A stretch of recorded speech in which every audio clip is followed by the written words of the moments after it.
Do you love movies? So do I. What's up, y'all? It's KB, and I love movies, inviting you to listen to The Conversation, a film podcast where passion meets perspective and opinion. From the old school to the new, I invite a guest on to discuss the movies that thrill us, challenge us, break our hearts, or even blow our minds. There's always new episodes dropping wherever you get your podcasts. So join the conversation. We don't just watch movies. We love talking about them too. The Conversation with KB Loves Movies, a part of Someone's Favorite Productions podcast network.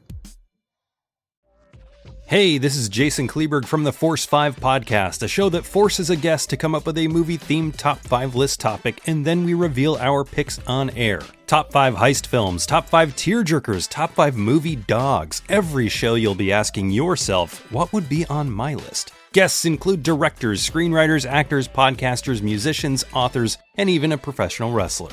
Subscribe to the Force 5 podcast, and you won't just be a listener, you'll be a list nerd. The Force 5 podcast, available wherever you're listening now.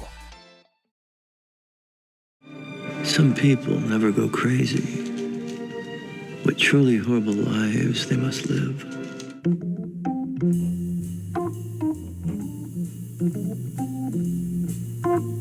Welcome to Wake Up Heavy, the world's greatest horror movie podcast.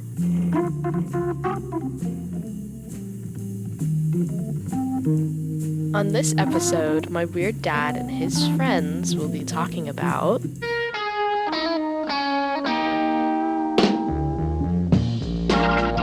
This is a world where everybody's got to do something. They got to be something.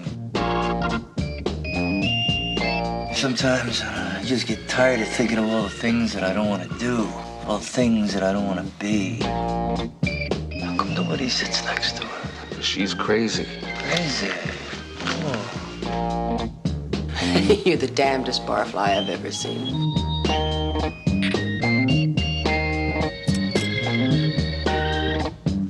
Hobbies, none. Religion, none. Education, none. What the hell are you doing? The word asks your sex, you've written none. Well, hardly none. Your life is just a bunch of can'ts. You can't work, and you can't fight. I could look at a woman's legs for hours. I got nothing but time. You know, every time I get with a woman, something happens. Stop or I'll fire! You're Henry Chinaski. I'm one of the main producers of the Contemporary Review of Art and Literature. We've discovered you. Well, I had an idea that I'd be discovered after my death. How does it feel to be on the other end? I smell it. Perfume. Where's the bedroom? Come on! Yeah! Baby, look around. It's a cage with golden bars. Either you get out of here or I'm gonna peel you away from your perfume. We don't have to be barflies right down to the grave. Mickey Rourke. Just one thing. I don't ever want to fall in love. Faye Dunaway. Don't worry. Nobody's ever loved me yet. Barfly. Life on the Edge. As seen by Charles Bukowski. Directed by Barbet Schroeder. Hello and welcome to Wake Up Heavy, Recollections of Horror. This is Mark Bagley, your host. And joining me tonight for the second or third time, I believe, is Heather Drain. Hello, hello. And joining us as well for a second or third time, I also believe, is Anthony King. Friends and lovers, thank you for allowing me to join you. That was so smooth. I know. Very continental. I'm fancy. We just talked about London. I'm fancy. I need an ascot. I feel very underdressed right now. Tonight we are talking about Barbet Schroeder's 1987 film Barfly, scripted by Charles Bukowski. I drink and I gamble and I write. And starring Mickey Rourke as Henry Chinaski, Faye Dunaway as Wanda Wilcox, we find out in the credits, Jack Nance as a private detective, and Alice Krieg as Tully Sorensen, a.k.a. Tully Baby. Tully Baby. The film is about two down-and-out alcoholics who meet in a bar one night and spend the next few days getting drunk, trying to find jobs, and hitting the bars. You make it sound so sad. Heather, when was the first time you saw Barfly and what did you think? Oh, goodness. I first saw Barfly about 12 or 13 years ago. And it was the perfect time. I'd heard about it for years, but it kind of timed right as I was really getting into reading Bukowski. Like I'd picked up a short story collection of his that was The Most Beautiful Woman in Town. And it was just his language, his heart. And prose is something, I mean, I've always been a very avid reader, but prose is really, I love prose, but a writer that can really hook me is a very kind of special thing because there's not a ton that have. And then I saw the movie and I loved it. I loved it immediately. It's funny. It's beautifully made. I mean, even just visually, like the cinematography. It's my absolute favorite Mickey Rourke performance. I think he's perfection. I think he's absolutely perfect in this. And I think just also getting to see a film about alcoholics where it's just not a morality tale, which I think is kind of a lot of times how we see that. Like these, you know, it's like there's a great humanity to our main characters. There's a great heart without being cheesy or pretentious. And I think a lot of that's Bukowski writing the script because trying to write about poets, especially that are having a rough time, you could go so easily into pretentious lands with that. And the film never does. So yeah, I'm a fan. And Anthony, how about you? I watched Barfly for the first time today. When I was in high school, I read Women by Charles Bukowski. And then I just picked up Ham and Rye earlier this year and read that. I don't want to give up on Bukowski, but these two characters that he writes about in those books are just awful people that I didn't want to spend any more time with. I finished the books, so that says something, but I'll be honest, I wasn't super looking forward to watching Barfly, although huge Mickey Rourke fan, and I'll read a book in like 2 weeks, right? Barfly is 100 minutes long. That's a big difference. I can spend 100 minutes with a character I don't like. And as it turns out, a lot of it is Mickey Rourke. He's just charming as hell. I much prefer the movie to the book. All that said, I do want to give some more Bukowski. I don't want to read about Chinaski anymore. And I can't even really remember. I just remember being disgusted when I was reading Women. Not to toot my own horn, but I'm a pretty upstanding gentleman. And so like the way he writes about women, and I was just like, oh God, this is not my thing, man. This is so gross. Heather, I know you're a fan. And just like I was saying on Movies from Hell, like a lot of times we might disagree on opinions on movies, but I will always come back. Like the first time you were on Cult Movies, we talked about El Topo, right? Hell yeah. And I didn't really like El Topo going into that episode. We talked about it, and I was like, I got to give this another chance. Watched it again. I'm like, oh yeah, obviously, it's a brilliant movie. So you're a big Bukowski fan. I'm gonna lean on you to put me in the right direction here. As I get my lasso out. Just drag me along, please. Yeah. That's. I will say, as an alcoholic, watching Barfly was totally fascinating, and so I couldn't help but watch these characters through the lens of someone who is sober and part of the program, part of Alcoholics Anonymous, and goes to multiple meetings a week and everything. I'm like, oh wow, these people are totally fucked up. Well, I saw this theatrically, and I saw it because of Angel Heart, which was the previous episode for Wake Up Heavy. And I want to say there was a trailer for this before the showing of Angel Heart. They came out the same year. Angel Heart was in April. This was in October.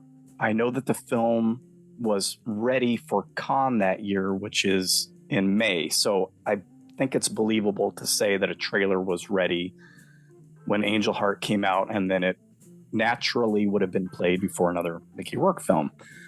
All I know is that when I learned about it, I knew I wanted to see it. And I wanted to see it because of Mickey Rourke, because of his performance in Angel Heart, which I absolutely loved.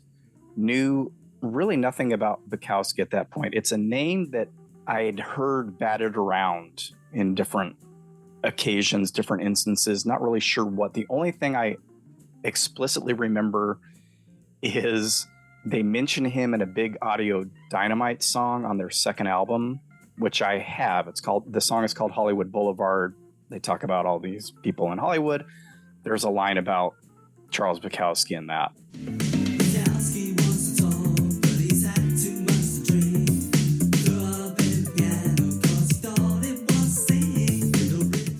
I believe I had the tape, and the tape came with the lyrics, so I remember reading that name and going, that's an odd name.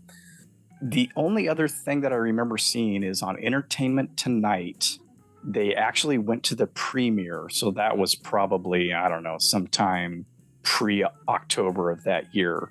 Why they were at that premiere, I don't know, but they showed Bukowski, they interviewed him briefly. Roger Ebert was there, he was a big proponent of the film. David Lynch and Isabella Rossellini were there, and I was sort of just getting into Lynch at that time, and all these things just converged.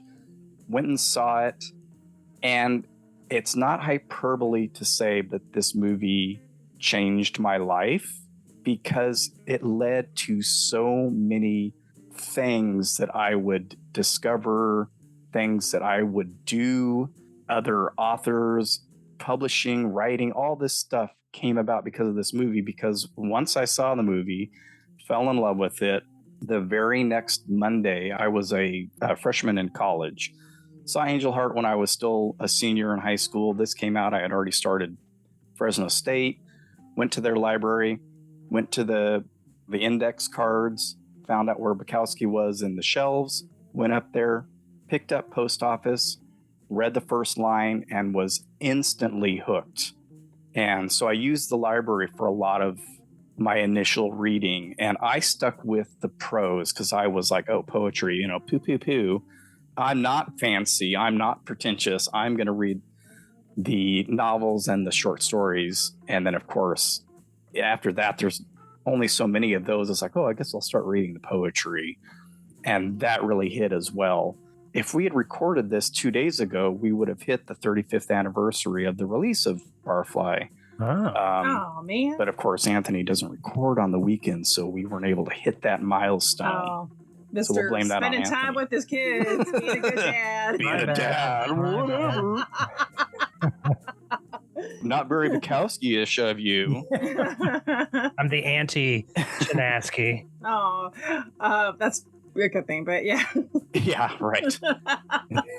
I don't know when Fresno got it. I doubt they got it on opening weekend. I'm kind of surprised it showed here at all. It's played in the same theater, and I saw it on the same screen as Angel Heart, by the way, as well. It's very likely that it's been 35 years, sometime between when we record this and when the episode will come out, that I saw it. So sort of an anniversary for me as well. Oh, that's awesome. I've seen this movie a gazillion times, can quote it, sit there and watch it by myself and quote every other line. But we're not here to turn it in. I mean, we can turn it into a quote fest. Who the hell invented the sandwich? They ought to write a book about him. I know. It is a really well-made movie. I knew nothing about Barbet Schroeder beforehand, or very little. I think I had seen Coco the Gorilla on PBS or something. Did you all know that he directed a movie about the interesting, the gorilla that could sign? His filmography is nuts. Yeah, it's Look at weird. things. Right. Yeah. And he started that company that produced all these new wave films, Eric Romer and I think Jacques Rivette, and he did those movies that had the Pink Floyd scores, and after this it became the Hollywood era, and he did that movie with Jeremy Irons on the what were their names? The guy that's Sonny Bulow. Oh, Klaus von Bülow. Yeah. Oh, what was that? I remember when that came out. I remember what it was called. Something Fortune. Not Outrageous Fortune. Not Outrageous. Outrageous Fortune. Reversal. Reversal of Fortune, yeah. I wish it was Outrageous Fortune. That would be told from her. She's narrating the whole story, which is kind of funny. Oh my goodness. Single White Female's pretty good. After that, I don't know. Kind of lost track of his filmography. The direction, I think the difference, and we won't talk about the other adaptations right now, but I think the biggest difference is that Bukowski wrote this script. And so it has that heart, Heather, that you mentioned that I think a lot of people miss in his writing, because it's kind of surrounded by all this junk and garbage and hard stuff to read. But there is a lot of heart to his work, and that really shines through in this. I would say this is quite different, actually, than a lot of his writing. As far as the story, the humor, it's a lot more easygoing and less crass than his writing.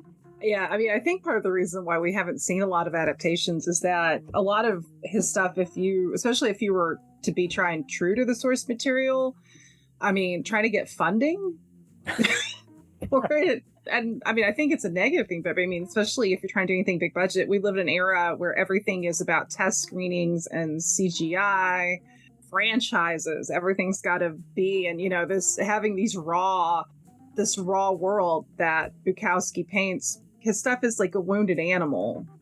It's still beautiful, you know. There's still that beauty. There's still that spirit there. That despite, actually, I knew a guy once that had a handle that went by beaten, not broken. And that always stuck with me. It's like, oh, I love that. It's so simple. And to me, that's, you know, I mean, Anthony, I can definitely understand why you had that kind of like, whoa, because I think that's common with Bukowski's stuff. And especially, I would not have women, if somebody asked me, Heather, get me into Bukowski, women would not be, and I love women, but that would not be the one I'd be like, yeah, start off with that. Like, no. Like, I think Bukowski is really misunderstood, though, because I think a lot of people, even people that try to imitate him, because all they see is like, yeah, this guy that drinks a lot and he's talking about, you know, pussy and yeah, I'm gonna be like that. And it's like, well, you're missing the point. Plenty of people live like that and can't write worth a shit. Nobody should want to live like that either. Like, it's not like he wanted to live like that. I mean, if you read Ham, I mean, because Anthony read Ham on Rye, I mean, that's pretty much autobiographical. That's a horrible way to grow up. That's a brutal way. And I think that's the thing, though, is Bukowski's stuff has so much truth about the brutality of life, but there's always, to me, in a lot of his work, little flashes of beauty. This is somebody who wants love. This isn't a monster. I mean, sometimes he maybe does kind of things that are monstrous, but a lot of people do, and especially if they're almost treated like an animal. If you're beaten enough in this life, yeah, sometimes you're gonna act like, you know, not the best version of yourself and not cope in the healthiest ways because nobody's taught you how. His stuff just, it really, I don't know, it hits me. It always hits me hard reading so much of Bukowski's stuff. Barfly is way lighter. I would agree with that. It's Bukowski light. It is, but in a really good way. And I think the thing is, like, that's so hard for people to adapt to stuff too, is that even though Barbet Schroeder's not American, this film to me felt so authentic to the locations and to the experience. I think that's the other thing when filmmakers try to be like, here's a dive bar, here's a slum. And it's like, yeah, the slum is something we would be paying $800 a month for in a nothing town. You know, like there are versions of slums. It's like, do you know what a slum is? Have you ever lived in a shitty apartment? You have 3 bedrooms, you know, there's no stains on the wall, you know, I don't see any black mold in here, you know, where at Barfly, the locations are legit authentic. I mean, literally authentic, but they look it. There's that feel. And even some of the side characters, like even the people that are just extras in the bar that Henry hangs out at almost looks like a Diane Arbus photo. Like they have that look to them, that weathered look. Every single person is an individual to look at. It's not just like the central casting. Even if it was, it doesn't feel like. And if I ramble too much, please interrupt me. I love Bukowski so much, and I love this film. You're right, though, because it is a mix of real actors and people. I've listened to the commentary a few times, and I have read Hollywood. It's been a long time, but I have read Hollywood.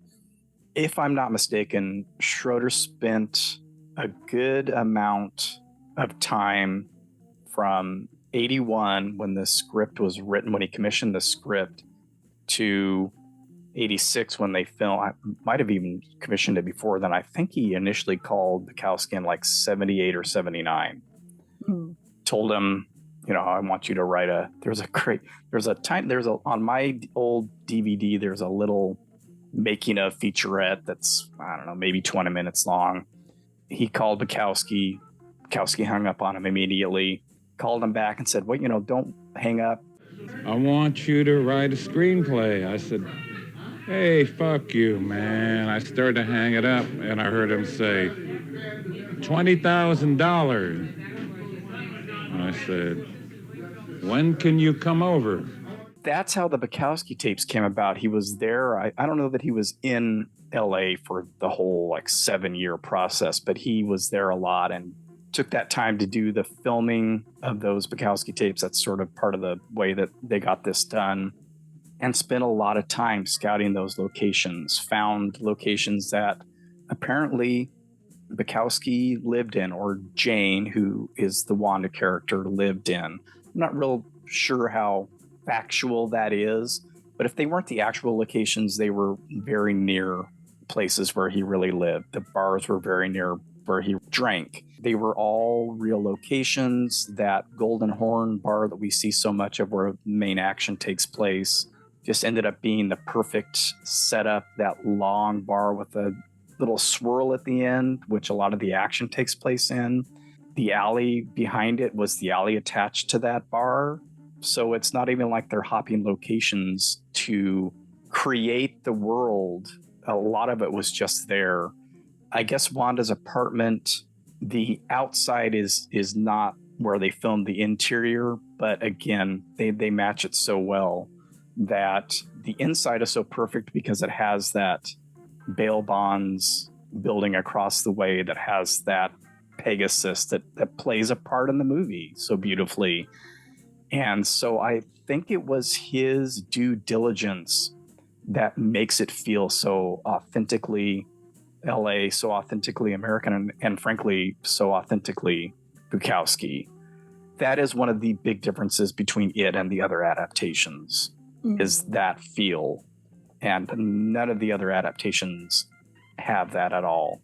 Even the one that's filmed in LA, which is Tales of Ordinary Madness. Totally different feel. Oh, it doesn't even feel like it's... I mean, other than that one apartment, there's an apartment building in it that looks very...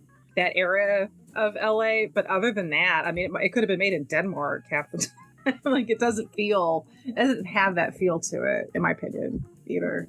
Yeah, that's the thing, is Bukowski, in this film, like his writing, but also his writing gives you that flavor of Los Angeles that we don't typically see or read about. Because everybody with LA tends to focus on, obviously, more the entertainment industry, the glitzier palm trees, like everything's the beautiful people, and instead it's not that. I mean, even the bars, like there's that great montage in the beginning of the film of all the different bars, and some of them you could almost tell by the signs. They have those beautiful signs, and some of them probably were really nice in the 20s or 30s. Yeah. And it's just, but that, things over time. It's kind of like how the beautiful theaters of the 20s or cinemas in the 20s and the 30s were these palaces. These were these just gorgeous buildings. Then by the time you get to the 60s and 70s, I mean, they're porn theaters. Right. It's seedy, it's dirty, but there's still it's almost like Chinaski himself. There's still a regalness. I think Wanda, I'm trying to think, it's one of my favorite descriptors where she... Van Builder-ass. Yeah, is it he walks around like debauched royalty or something like that? You act like some weird blue blood, like royalty. And he does. He has this and Rourke does it so beautifully, this sort of just swagger about him. Like he's beaten, but he's most definitely not broken. And just the whole, God, there's so many. Do you have a favorite quote, Anthony, before I just start riffing? Is there a line that stuck out to you where you were kind of, if not chuckling, maybe making the devil horns a little bit? Or no, there's no specific line, but I love how Mickey Rourke plays the character Chinaski. He elongates everything. Everything's so cool. he's so charming, and it just proved why I love Mickey Rourke so much. My favorite Rourke is Pope in Greenwich Village, but this is pretty fucking close now because he is so great in this, and it made me empathetic towards the character of Chinaski. Whereas when I was reading Ham on Rye, I was like, fuck this guy. Like, please die by the end of the novel. This guy's trash. But then I'm watching this, and I'm like, oh, he's cool. I hope, obviously, I know he's not going to get any help, but I'm like, God, I hope nothing bad happens to him. That's the cool thing about this movie. Like, it's just a hangout movie. Nothing serious happens. I don't think we get enough of those anymore. Like, it has to be some big spectacular thing that happens in the story, and we don't get these middle of the road just absolute hangout movies where nothing really happens. We're just hanging out with a couple of characters for 2, 3, 4 days, and that's it. But no, there's no specific line. I just love Rourke's character, the way he plays it, the way he elongates all these, he's perpetually drunk, and he doesn't necessarily slur. His slurring is more of the elongating each of these words, and I dig that. So Heather, go. That threw me off the first time I saw it, and I'm like, nobody talks like this. And I don't know how long it took before I actually heard Bukowski talk. And I was like, oh, he kind of toned it down. Oh, really? Is that how Bukowski talks? Bukowski has a higher pitched voice, but he does have that lilt. Look at that old man. A sweet birdie with brown eyes said to a sweet birdie with green eyes, he's really fucked up. A couple times in the movie, it sounds like W.C. Fields-ish. Yeah. Oh, totally. Very much. He keeps it under wraps pretty good. Bukowski has a very interesting voice, Anthony. You should watch a clip on YouTube. My husband, who's also a huge fan, we were actually texting each other quotes from this movie. I was getting ready. He once described Bukowski's voice, this is my favorite descriptor of it, as a tomcat purr. Oh. Mm-hmm. And it's like, oh, that's perfect. Yeah, because he does kind of have that. Like, you're right. Nobody else talks like that. It is higher pitched than you would imagine, though, especially if you've only seen pictures of his face. Yeah, I thought he'd be like deep and gruff. And this big rocky crag of a face, and then you hear him talk and you're just like, what the fuck? I had seen that Entertainment Tonight thing, but I don't know that I really paid attention to him talking in that. My sister I was working in this warehouse for a title company. I had actually taken over her job because she was going to go to Russia with the choir or something. So it had to have been pre-1990. So I was already pretty heavy into Bukowski and trying to find books and watch this movie a bazillion times. She showed up. She walks in and she hands me this massive VHS box, this big yellow and black, like 4-inch thick thing that she had rented from Tower Video. And I looked at it, and it's the Charles Bukowski tapes. Oh, and I'm like, nice. What the fuck is this? I flip it over and I see the running time, 240 minutes or something around there. And you open it up and it's 2 VHS tapes. And I'm like, what is this? What is this? And it's all those recordings that Schroeder did of Bukowski in LA over the years. Like, you can tell the years change. He looks different in a lot of the clips, but these were shown on French TV at night, like after midnight or whatever, 5-minute clips. And it was the whole collection of them. I don't think I had ever heard about it or had any realization of it at that moment. Went home and watched it and was like, oh, that's how he talks. I get it now. I get the Mickey Rourke performance, There's a lot of that ugly stuff in those tapes. A lot of the sad stuff when he visits his childhood home, talks about his dad, talks about the abuse that he suffered for years. It's really a Bukowski completist type of thing. I wouldn't suggest the novice fan, digging into all 4 hours, but it's included on that new imprint Blu-ray that's out. So those that have ordered that will get it, and I believe it's the full 4 hours. Oh God, I want that set so bad, but I'm almost afraid to see what the price is. The shipping alone scares me away from ordering. Right. It's incredibly. The shipping is expensive as hell. From what I've seen, and I can't remember which sites I've seen it on, but it's around 50, I think. Okay. And I believe those are American sites that are selling it. I don't know what it would be from Imprint itself since they're in Australia, but I imagine, like Anthony says, the shipping would probably be ridiculous.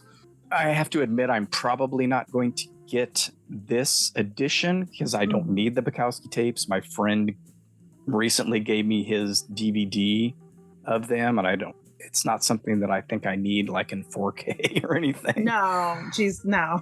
So when and if they release the Barfly disc on its own, I will most likely get that. But people that are interested, and I have seen a lot of people sharing it on Instagram and Twitter and elsewhere, have bought it. That's another nice little timely thing here with this episode. If you're listening to this and are interested in the movie, you've got a great new print of it to watch.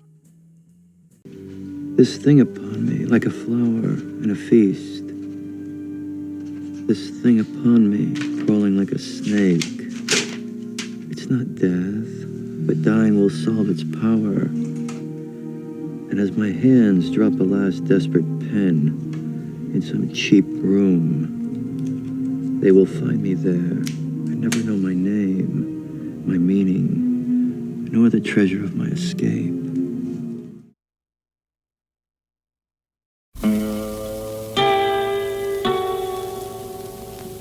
Hello, filthy movie lovers. My name is Gentry Austin. And I'm Casey Scott. And we're the hosts of the Sin Syndicate, film podcast for something weirdos, anti-criterion bros, and Joseph Sarno aficionados. Join us semi-weekly as we peer into the adults-only theaters and sticky-floored cinemas of the golden age of sexploitation, when the morals were loose, the laws were murky, and the intercourse was all simulated. Find us now on the Someone's Favorite Productions podcast network.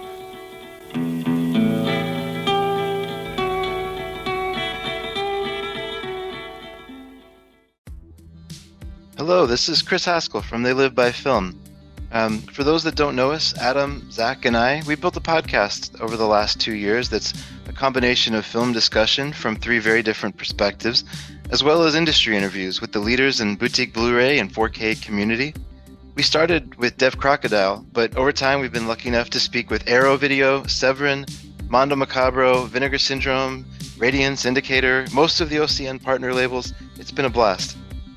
You can find us wherever you podcast, and also actually recently as part of Someone's Favorite Production podcast network. We hope to see you online.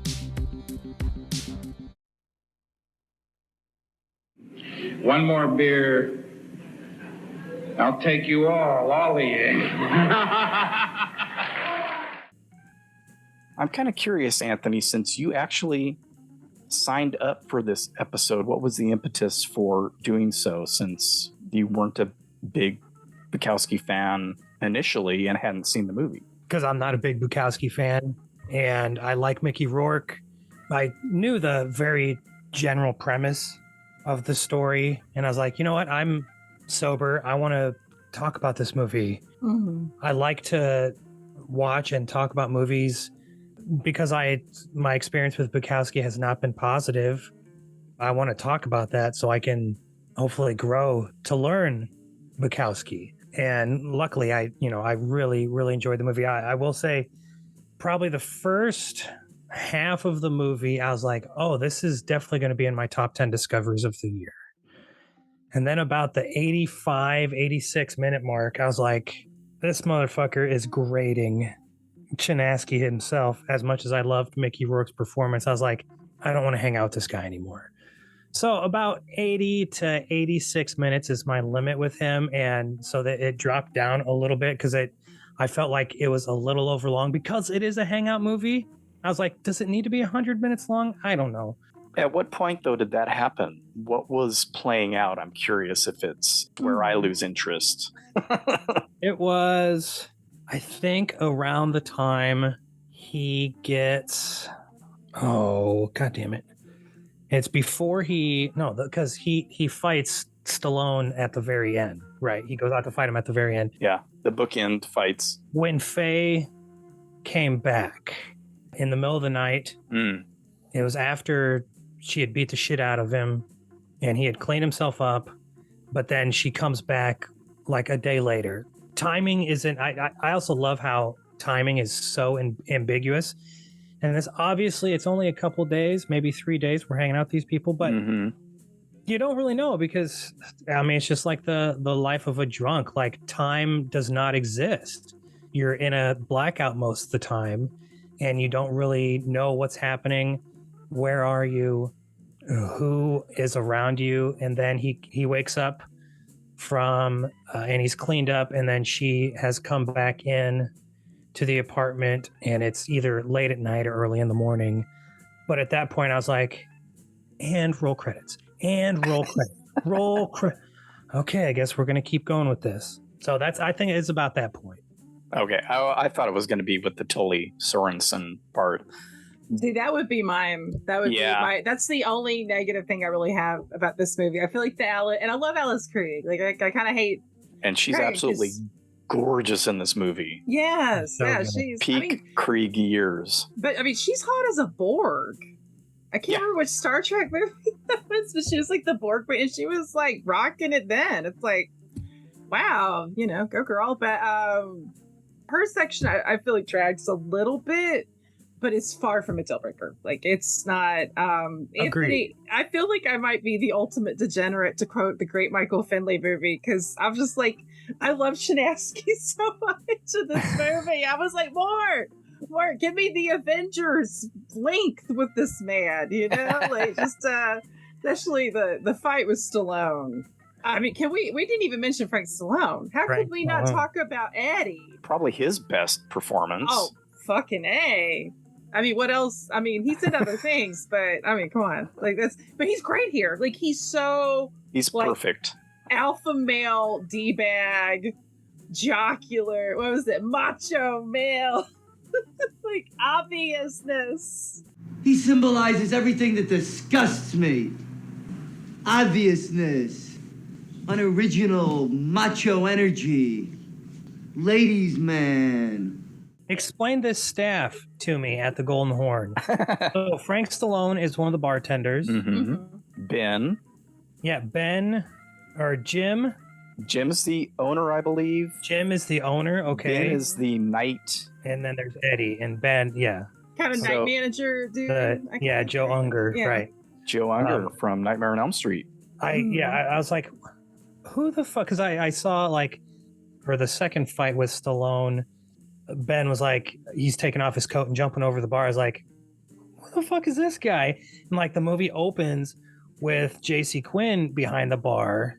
And I was like, okay. And I was just trying to keep this straight. Ben is behind the bar at the opening too. When the camera pulls in, he's sitting there reading the paper. Right. No, they're in the bar, but I'm talking about behind the bar, serving. It's a small thing to get hung up on. But I was like, dude, Jim, reel your crew in, man. And I realized this is like a completely different time. This is 1987. And this is, I mean, it almost seems like Skid Row, just the outskirts of Skid Row, right, that we're in. And so anything kind of goes. I was like, dude, reel your fucking crew in. Again, it's a movie and it was entertaining. Like we go through the bar and we hear all the shouting and stuff, and then we're out in the alley. That's where everybody is. And Stallone and Rourke are duking it out. And that's funny. One of the best first lines in a movie. Putting to you would be like swallowing piss for eternity. I mean, if we're gonna quote things, let's quote things. Ben is just the guy that takes over when Eddie has to fight Henry, Oh my god. Jim just runs the place. J.C. Quinn. I was so unfamiliar with most of this cast other than the leads when I first saw this, but I love watching movies now where, there's J.C. Quinn. There's, Joe Unger. I've only seen a Nightmare, like I mentioned, and a couple other things. I didn't realize that was Napoleon Dynamite's grandma in there. One of the women who's always hanging off of Eddie. Is she the one with the super short hair and the sequin? Oh, So that's always fawning over Stallone. Get your dang quesadilla. Get off, Napoleon. Make yourself a dang quesadilla. Fine.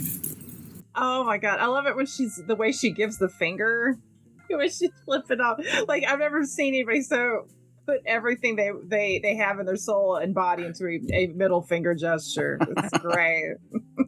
You've got one of the Barfly guys is one of the cabbies in Taxi Driver. Oh, wow. And then you've got Pruitt Taylor Vince in there, who had also been in Angel Heart. This was like his maybe third or fourth movie.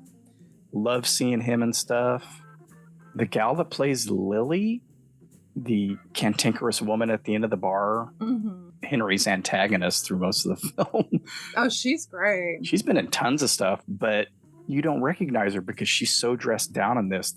There's a video of like their after party, the rap party, and I finally figured out, I'm like, who's this woman that they keep showing in this dress and all made up? And it's her. Look, you would not recognize her at all. It's amazing.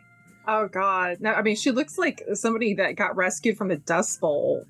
Yeah. In the film. Like, she's totally got that Dorothea Lane kind of realness, you know. I don't think you can talk about supporting cast without talking about Grandma Moses, who has some of the best lines in the movie. Nobody swallows paste better. Nobody in this neighborhood can swallow paste like I can. Oh, shit. I was eating lunch when I was watching, or eating breakfast when I was watching this, and she dropped the paste line, and I was like, oh, that is disgusting. One of the guys at the bar has the same reaction. Right, yeah. No, he was eating a sandwich. I almost made a gif of that, and I was like, I have the same reaction as that guy, because paste is... I've heard all sorts of other words for semen, but paste, that's a level of viscosity. Yeah, that does not work. That does not work. You drink more water, apparently. Yeah. Yeah, we don't get too many of those old-timey. I think that's probably more from Bukowski's era, like 40s or something. Or women might have, more men probably were more likely to have said that. That's a weird colloquialism. Yeah, as you guys were sort of talking about the neighborhood, and I feel like this movie is otherworldly. I don't think it feels, and I'm not a California guy, I don't think it feels like LA. I think it feels like in Mike Figgis's Stormy Monday, they're in Newcastle in the UK, but it doesn't feel like a Newcastle village. Or in David Mamet's American Buffalo, they're in Provincetown, Rhode Island, but it doesn't feel, it just feels like a specific neighborhood, but like an unspecified specific neighborhood. We don't know exactly where it is. And that's what I feel like Barfly does. This very small area in which they traverse is one of the characters. You know, I mean, like when Faye Dunaway pulls them up to her apartment, like walks through a little fucking cornfield. Like what? That's not downtown LA. That's not Skid Row as far as I know. And so I like that this does feel, it doesn't feel like LA. I had to look up, does this take place in LA? Because I knew Bukowski's from that area. I don't think it feels like anywhere specific. It just feels like its own planet, its own place. And I really like, I also love a movie or story that really incorporates in, you know, like this obviously takes place in, you know, some neighborhood in Brooklyn or in the Castro in San Francisco or wherever.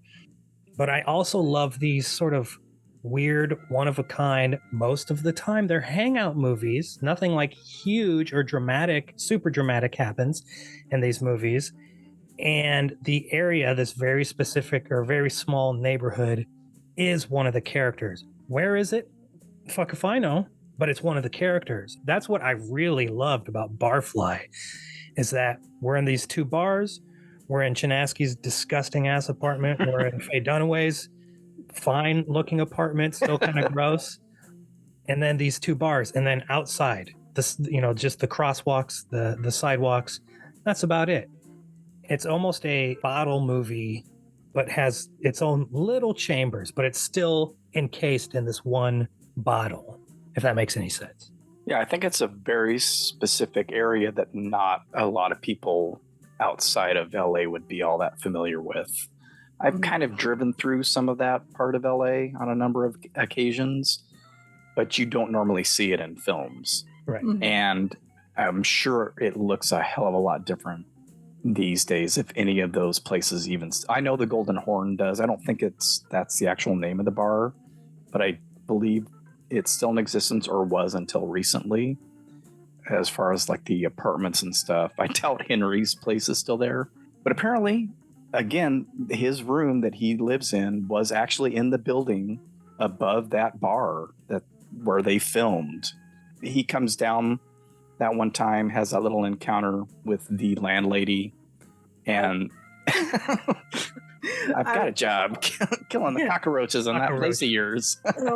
Let's say, like, kiss my tuchus. Like, Yeah. Then he walks into the bar, and that's which goes to a lot of his stories. A lot of times he lived in flats above the bars that he frequented, and it makes sense because he probably didn't have a car for a great deal of his life. Probably best that he didn't have a car. Easy trip down the stairs into the bar.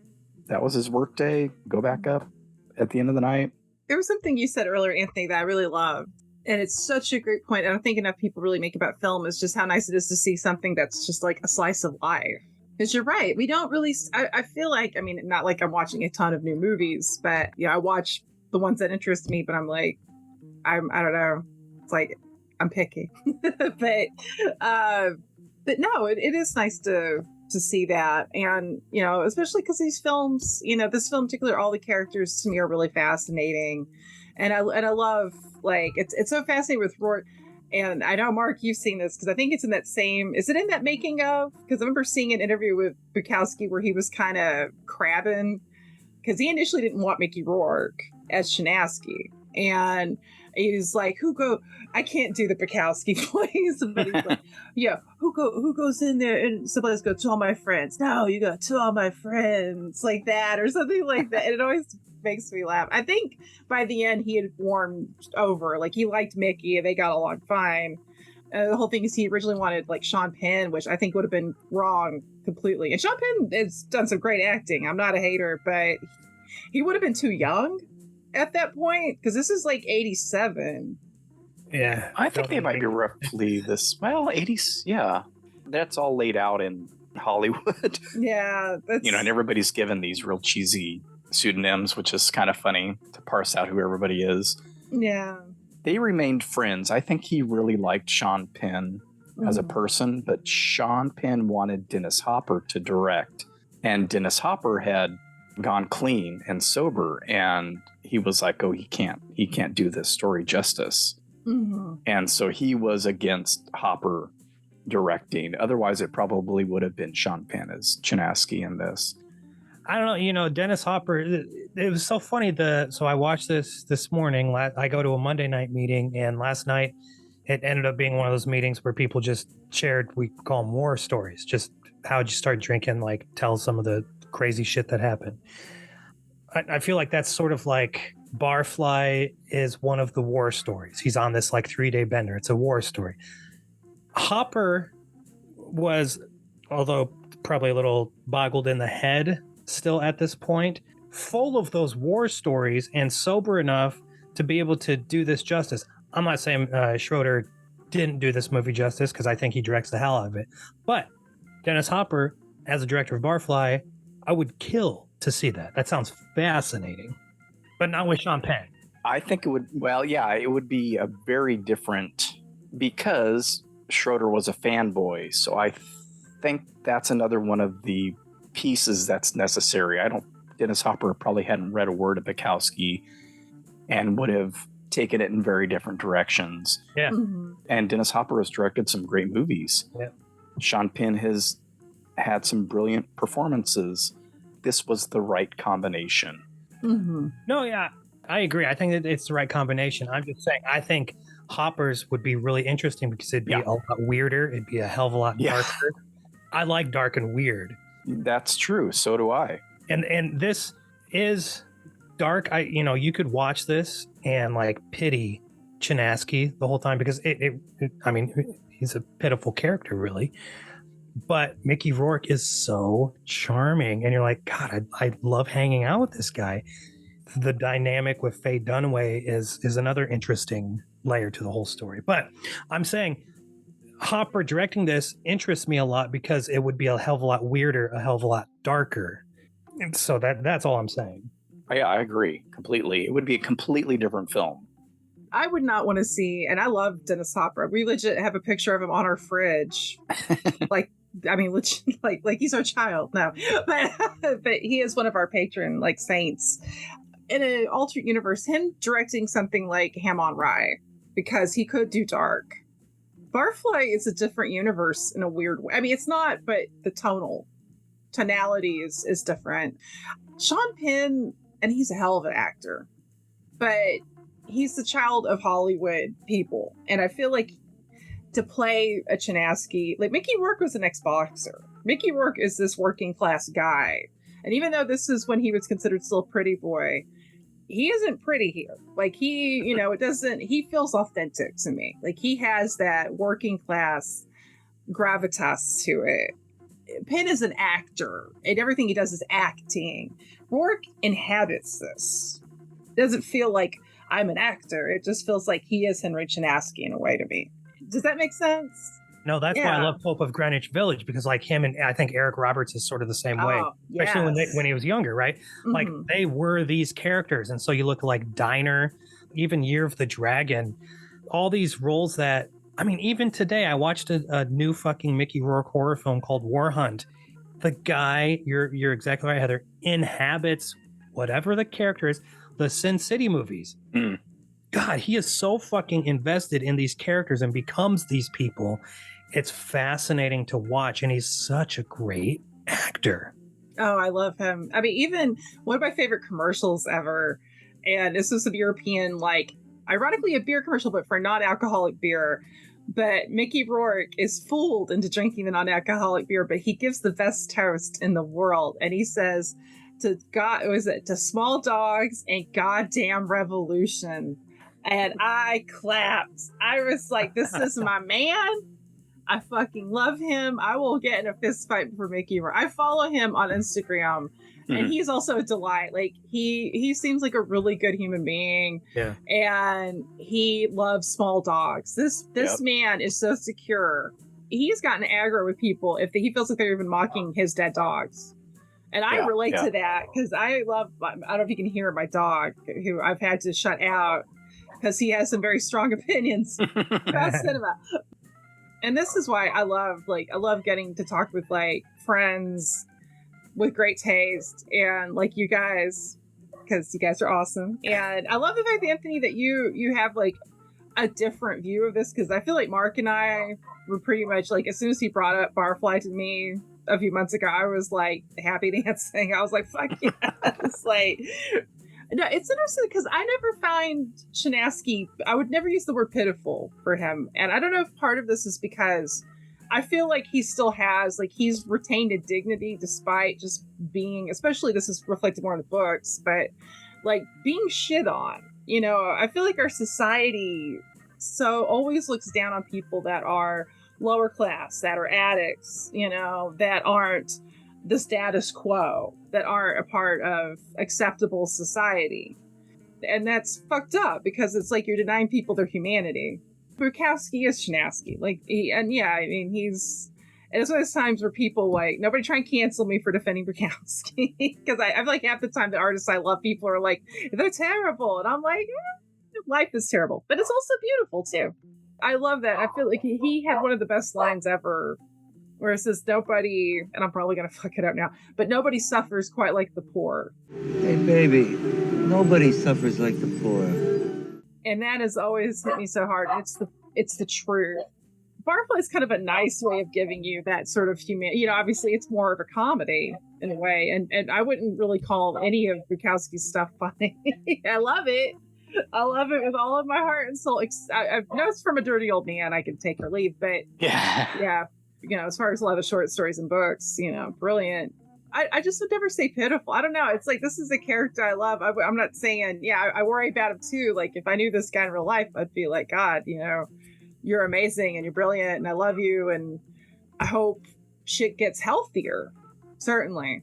And keep away from Grandma Moses, because you don't know what kind of paste. She loves that paste. Oh.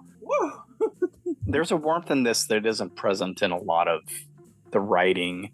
Mm-hmm. And I think it may just be, so he was in his 60s when he wrote this. A lot of that stuff that's maybe a little bit more crass and hard-edged is from way, way earlier. I don't know if it's just the format or if Schroeder gave him a feel of what he wanted. This is in the same world as the book Factotum. During that same time, a lot of that book concerns his relationship with Jane, who is the Wanda character in this, the quote-unquote love of his life, who ended up dying, I believe, due to her alcoholism. There's always a warmth around those stories or poems that are about her. Since this is all him and her, I think that comes through a lot more. It's definitely not as edgy and blunt and brusque as a lot of the stuff that are in those, especially the City Lights collections, like The Most Beautiful Woman in Town and Tales of Ordinary Madness, as that stereotypical Bukowski, who is that red flag author. I don't know if either of you have seen this on Twitter. It comes up every once in a while. If you go to a man's house and he has any of these books on his shelf, then forget it. So it's Catcher in the Rye. I don't even know what the other ones are. It's not a particular Bukowski. It's any Bukowski. And I'm like, well, bitch, don't come over to my house because you're going to run right out. There are like 2 shelves worth. Yes. You come over to my house and you can read about Marjo. Yes. Our cult movie stars. I have the Marjo book too. I highly, that's, Marjo's the man. And John Harrison, the Australian writer, is phenomenal. Love John. You can also come over to my house and read Chicken Soup for the Soul or Men Are From Mars and Women Are From Venus. I'm kidding. I don't have those books. Oh my God. My heart stopped for a second, Anthony. I was like... As a longtime fan, I would never begrudge anyone for not enjoying Bukowski or getting the same thing out of it that I do, or the thing that you get from it, Heather. And we might get 2 different things. Yeah. Yes, it is nice to have that this isn't just 3 people worshiping at the altar. Yeah. It's nice to have the third view on this. Yeah. I came to Barfly as an alcoholic, and that's really that as an addict. And watching this and the people that I know, you know, my sponsor and you know, the people that I go to meetings with on Mondays and Thursday nights, and you get to know these people. I know Chinaskis, but they're sober now. And I've heard these stories. I know Wanda's. And the only difference is most of the alcoholics that I know and hang out with, we were all like solitary alcoholics. We drank at home. That's what got us into trouble. Like, we isolated ourselves. I liked watching Barfly because I was like, gosh, I wish I was a social drinker like that. Of course, it's so much more expensive nowadays. And I mean, again, this is such a different time period. They cut people off now. Like, these bartenders would be going to jail for serving, you know, I mean, because that's what bartenders go to jail for, over serving people now. And so it's a fascinating time capsule, but it's also fascinating as an addict. And I love what, you know, Bright Lights, Big City. I love watching. It's fascinating to me because I've been there. All of our stories are different, but they're the same because we're all suffering from the same disease. And so it was really interesting sitting there watching Wanda, watching Chinaski, and thinking, we're the same in some aspects. We say it all the time in meetings that best thing that ever happened to us was becoming an alcoholic and getting sober. I can't speak for anybody else. I look at life differently now than the way I did more than a year ago, 13 months ago. Being able to empathize with Wanda, with Chinaski, but also think, you're on a real bad track here. It's like a mix of pity and a mix of understanding, because what I like about Chinaski, and this was the way I was at the end of before I got sober, so self-destructive, and you don't give a shit about life. I wanted to die. And like Chinaski, there's so many instances, like that's why he fucking fights out in the alley and gets his ass kicked all the time and like comes away smiling, because he just doesn't give a shit. And I'm thinking, yes, I was exactly the same way. Being able to relate to this character in that way made me enjoy the movie even more. Thinking back, what if I watched this for the first time 2 years ago, when I'm in the throes of my addiction, where I knew I was addicted and I tried to avoid watching things or reading things like this because I didn't want to look in the mirror and have it reflected back at me at my life, where I was headed. And so thinking like, what if I watched this 2 years ago? I probably would have been like, oh no, it's way too depressing. No. In reality, oh no, my life is way too depressing. And now watching it for the first time that I'm over a year sober, I can enjoy it so much more, to be able to relate to this character on that sort of special level where we're both addicts. A lot of people were surprised that this was, we call it a comedy. I'm really sure that there's a category for what this is. I like the slice of life idea. If you read the blurb or this description of the film, that's why I was like, well, how do I describe this at the beginning? I mean, it's 3 days and two alcoholics' lives. So you go into that thinking, oh, this is going to be a depressing film. I was planning on doing this a couple years ago, and I watched the film then. And it was the first time I really realized, like, we're not really seeing any repercussions of their drinking. We don't get even the bad hangover, let alone maybe waking up in a place you don't recognize, or waking up in the gutter, or any number of things that can happen to people, especially in this area of life where they live, waking up in a really dangerous place or in a dangerous circumstance. I don't want to say it's sugar-coated. It's definitely not moralized, which I appreciate, but it's also, there's nothing that they seem to suffer because of their drinking. I will say, when you get to a point where it's every single day you have a hangover, it's just normal. Or you wake up and you don't remember anything, or where are you? Luckily, again, I was an isolated drinker, so I never woke up in a strange place. I know people where they would wake up on a different couch or on the street somewhere different every single morning, but that's just normal. And so to me, a hangover is just part of everyday life now. When I got sober and stopped waking up with hangovers, I was like, oh my God, this is so nice. I didn't know this is what waking up normally feels like. That's just from my experience. I don't know, Mark, I think you're right. It was probably sugar-coated for the movie, because I don't think Schroeder was really thinking that deeply about it. Mm-hmm. Maybe they were, who knows? From the movie standpoint, I think you're right. It was probably sugar-coated. If nothing else, it's not there. And I think that's a little, and maybe this is me in 2022 saying this, but I think that's a little dangerous. It didn't make me go out and just drink to abandon this movie. My appreciation of the movie, that's not one of the influences it had on me. It had a lot of other influences. That wasn't one of them. When I look at it now as a 53-year-old man, I'm thinking, is that irresponsible in any way, or is this it's just a movie? So it doesn't really need to. I appreciate that it doesn't moralize them as bad people or undesirables. We get that great little scene of the old timer that comes in, orders whiskey, and spills it all over the counter because he's got the DTs and his arm he can't steady his arm to take the drink. And so the bartender gives him another on the house. Old timer. Does the scarf trick, pulls his arm up to his mouth and drinks the drink. And that's sad, but they're not telling us how to feel about it.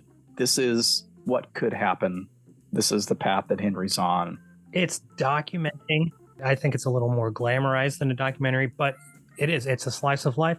It's just documenting what is going on. Reminds me of sort of On the Bowery, that old movie where I can't remember who the hell made it. I'll look it up as I'm talking, but the filmmaker was in the Bowery in New York City.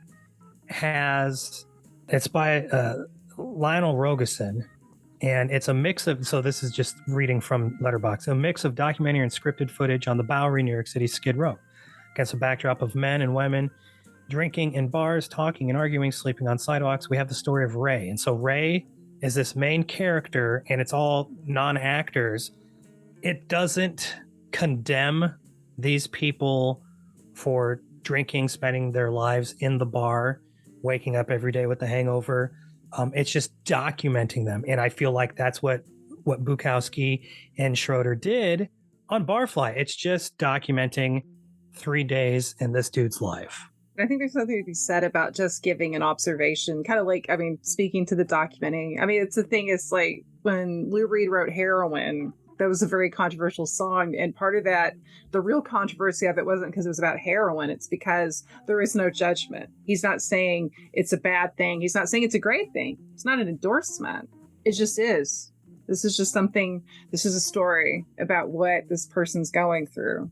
I would definitely never view it as dangerous. I think dangerous would be if we have art where we're afraid of what somebody will do if they watch it. People need to be taught critical thinking. We don't need to change anything artistic. You know, I mean, Lou Reed's one of my heroes, and I've never ever would imagine trying to do heroin. That's not a judgment. I've had friends that have been through that, and I never judged them for it. You know, it's just everybody's got demons. Some are different than others. Some take different shapes. But I love the fact that Barfly isn't moralistic. I don't think it's celebrating and being like, yeah, these people are awesome because they're drinking. It's just like, no, these people are awesome despite it.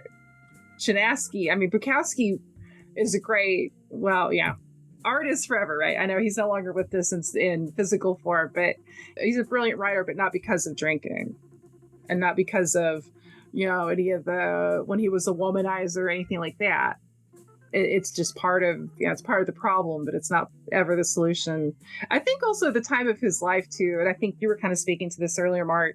At this point, he's married, and that last wife, Linda, extended his life. She's still with it. She's a very healthy woman. I highly recommend the Born Into This documentary about Bukowski. It's awesome, other than the Bono part. Now, one complaint. No offense to any U2 fans. Hey, I love Unforgettable Fire too. But Bono had no place in that fucking documentary. But we do get Tom Waits and Harry Dean Stanton, which is amazing. Yeah. And you can see her, and she's this intelligent, strong woman. She really did extend his life. Yeah. Give him stability. I mean, seriously, fucking Bono? I'm sorry. It's still... He was a fan too. I know. They went to a U2 concert. I think his wife told him Bukowski was being nice. I think he had a rare moment of like... No, I'm not saying Bukowski was a fan. I'm saying Bono was a fan of Bukowski. Oh, I know. Oh, no. They got invited to a concert. They went. I probably didn't care for it. I come from San Pedro to put Redondo Beach on the map.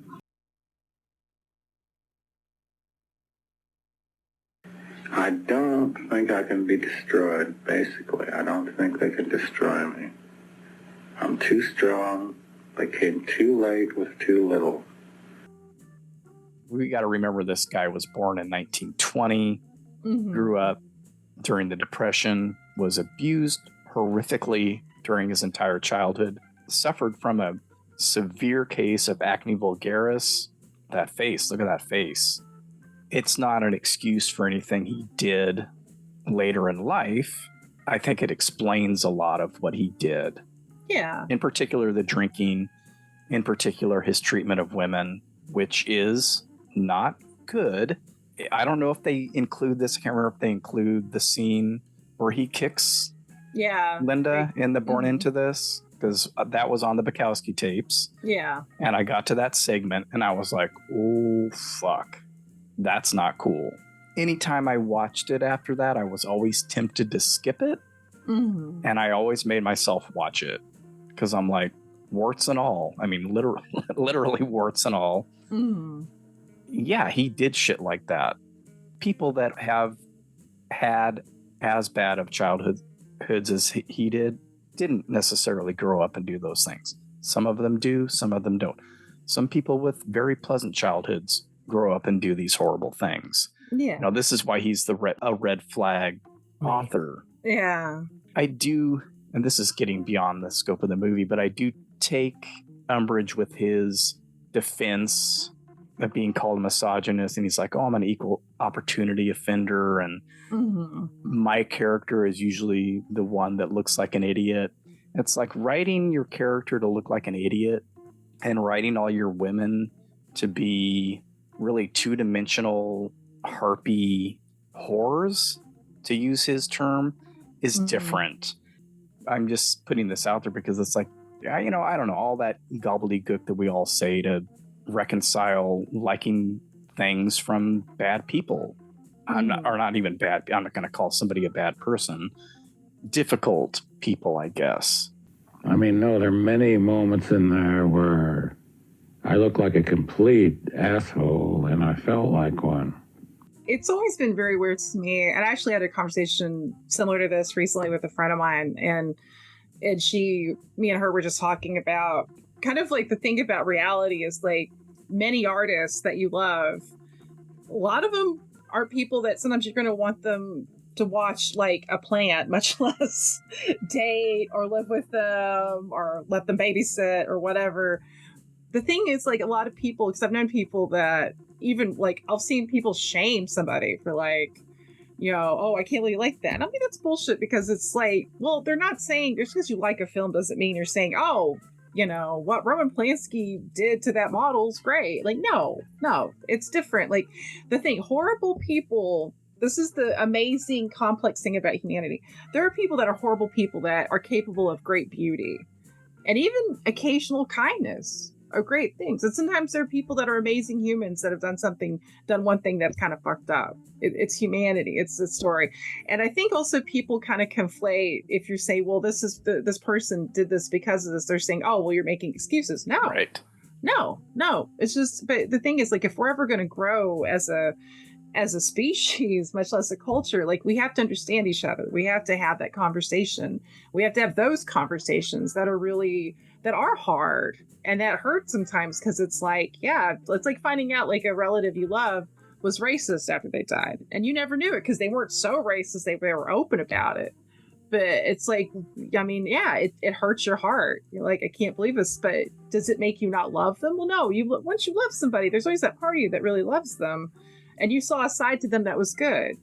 It's complicated. Like, life is fucking complicated. Yeah. and that's why I love art, because art to me is a way for us to handle these truths and a way to kind of understand each other better. Like with Bukowski.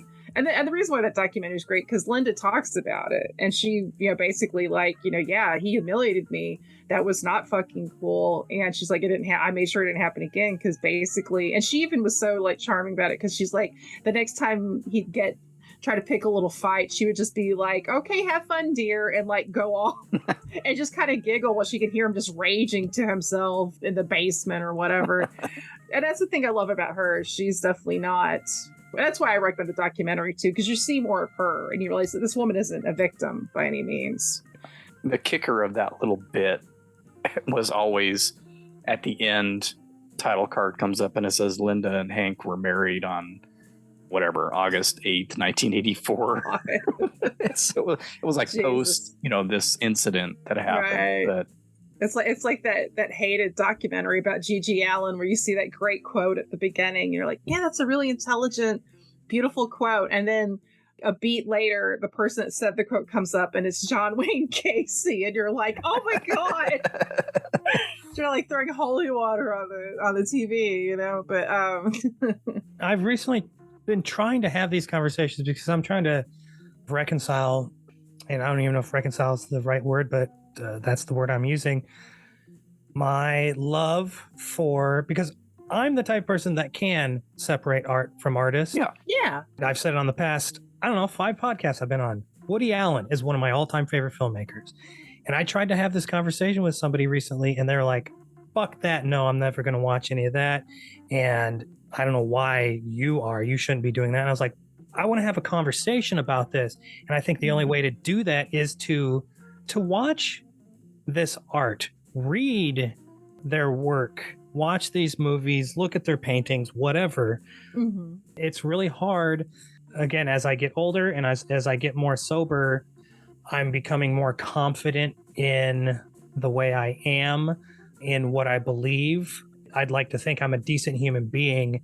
Mm-hmm. And just because I like somebody's work doesn't mean that I'm less than, or that you should think less than me.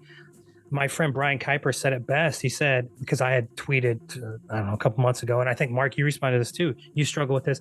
I said, do we need to make, like, every time we say we like something, do we need to make an excuse or like a caveat, like, oh, but he's a piece of shit? Like James Woods is another one. The more I watch James Woods, I'm like, he might be one of my favorite actors of all time. Oh, shit. No, 80s, 90s era Woods? Yeah, hello. Right. Yeah. But every time I mention someone, do I have to say, oh, but this person's a piece of shit? I'm not going to do that. And so anyways, my friend Brian said, you know what? I think people can just assume you don't approve of what they say or these actions that they did in the past. Yeah. That's how I'm sort of moving forward with this. Because in the past, again, with the Woody Allen thing, like I tend to post everything everything that I watch. I usually don't do that with quote unquote problematic filmmakers because I'm afraid of what somebody will say. And I'm getting to the point where I'm like, I just don't give a shit. Like, no. Yes, I'm watching this, and either I'm going to like it on its merits as the piece of art, or I'm not. I'm not going to think about, and this is just me, I can't speak for anybody else. I'm not going to think about, oh, this person, Polanski is a good one. Like, he made one of the greatest movies of all time, Rosemary's Baby. We can't take that away from him. And like, I'm going to watch Rosemary's Baby every year because it's fucking awesome. Yeah. And I'm not going to be like, but I don't like Roman. Like, he's not a good human being. Fuck that. Just assume I believe that. Okay.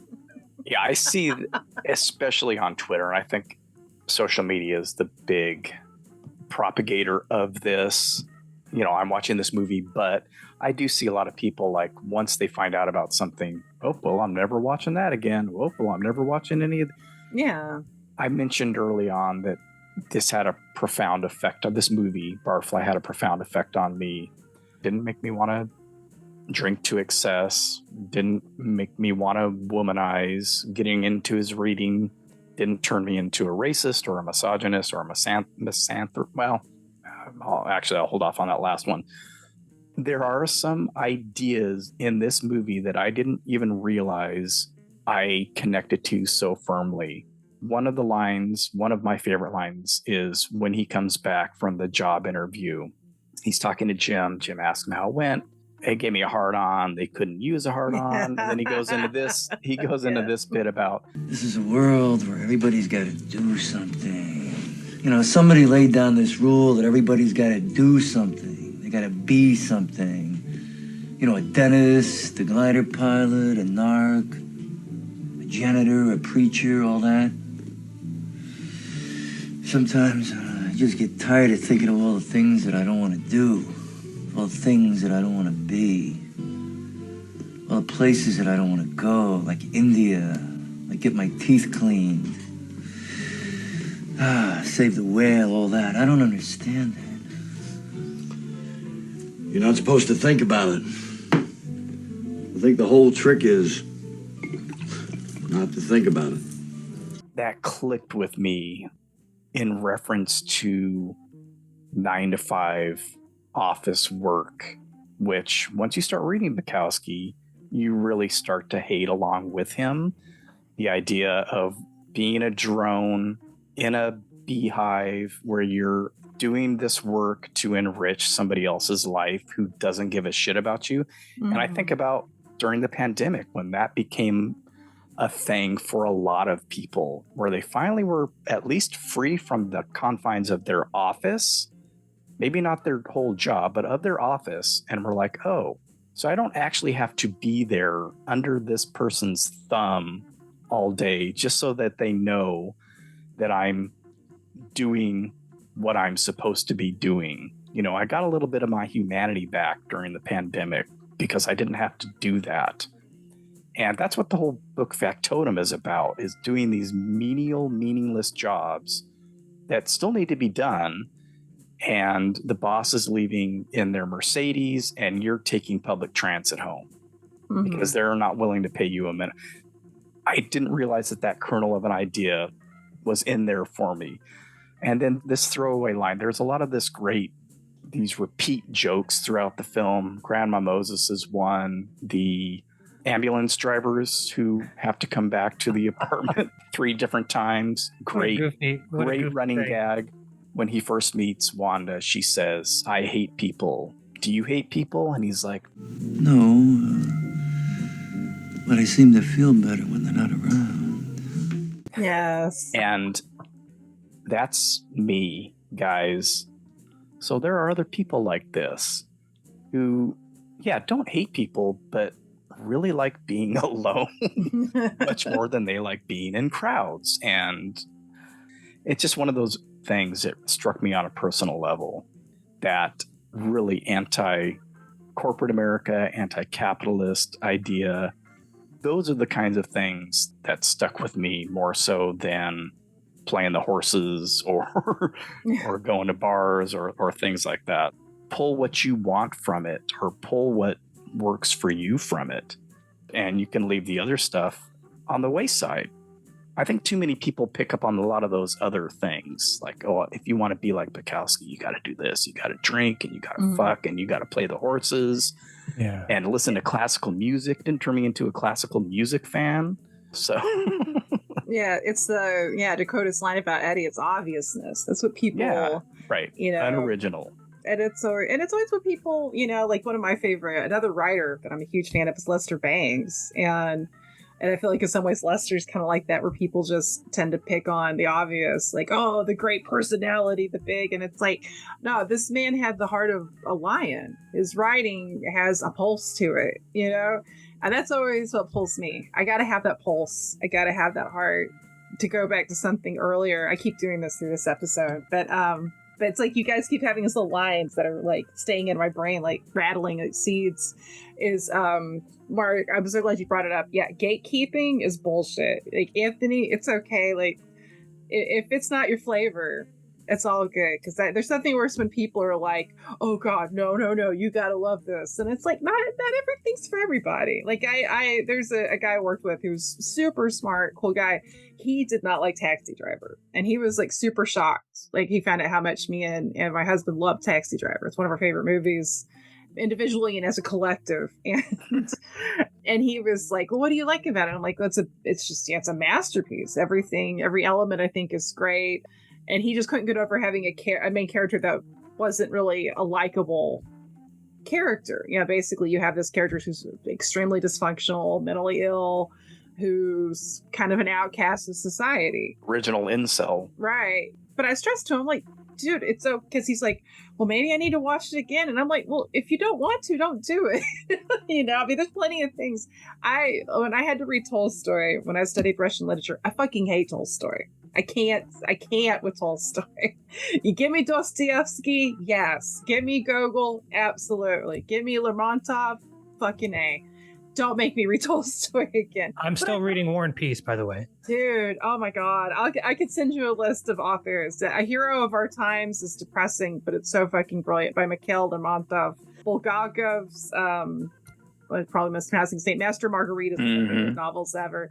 But I know people that love Tolstoy and get something they get something out of him. And I think that's awesome. Like, that's the beauty of art, is even though you have like an auteur, whether with filmmaking or, a great writer, whatever, it refracts light in different ways to each person. And I think that's something that's really cool. I mean, the whole Marvel superhero trend right now is not for me, but I have friends that I cherish that they love it, and it's really giving them something to chew on. And if that works for them, I think that's great. You need to cut those people out, Heather.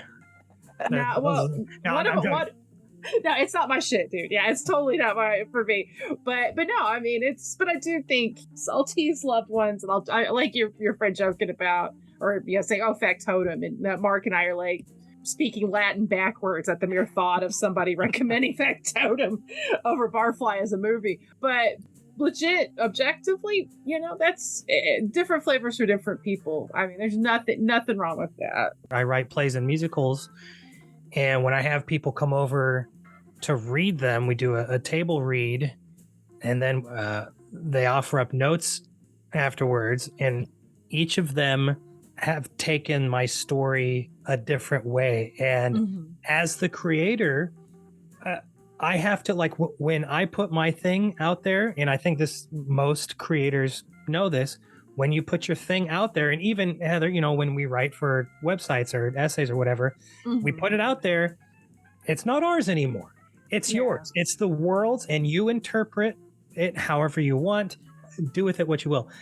And so when people read, I wrote this very, very dark musical that ends in a suicide, and most people are like, no, why would anyone want to watch this? Or like, who would want to watch this? And I was like, me. That's why I fucking wrote it.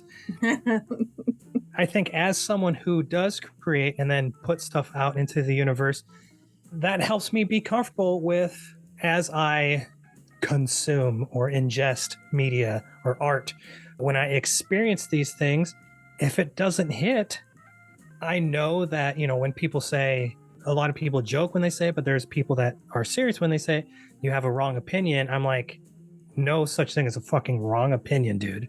Yeah. Like, the thing just it's not for me. Sure, there's stuff out there that is actually bad. Bukowski, I'm going to try to read some of his poetry. If it doesn't hit, I'm not going to continue with Bukowski. It's just not for me.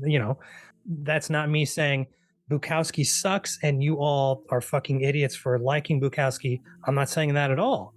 Heather, like I said on the podcast last night or 2 nights ago, your opinion on things is one that I absolutely cherish. And so when you say you like things, or like, when we were talking about Klaus today over DMs, God, thank you. Like, this is the conversation that I want to have about these things.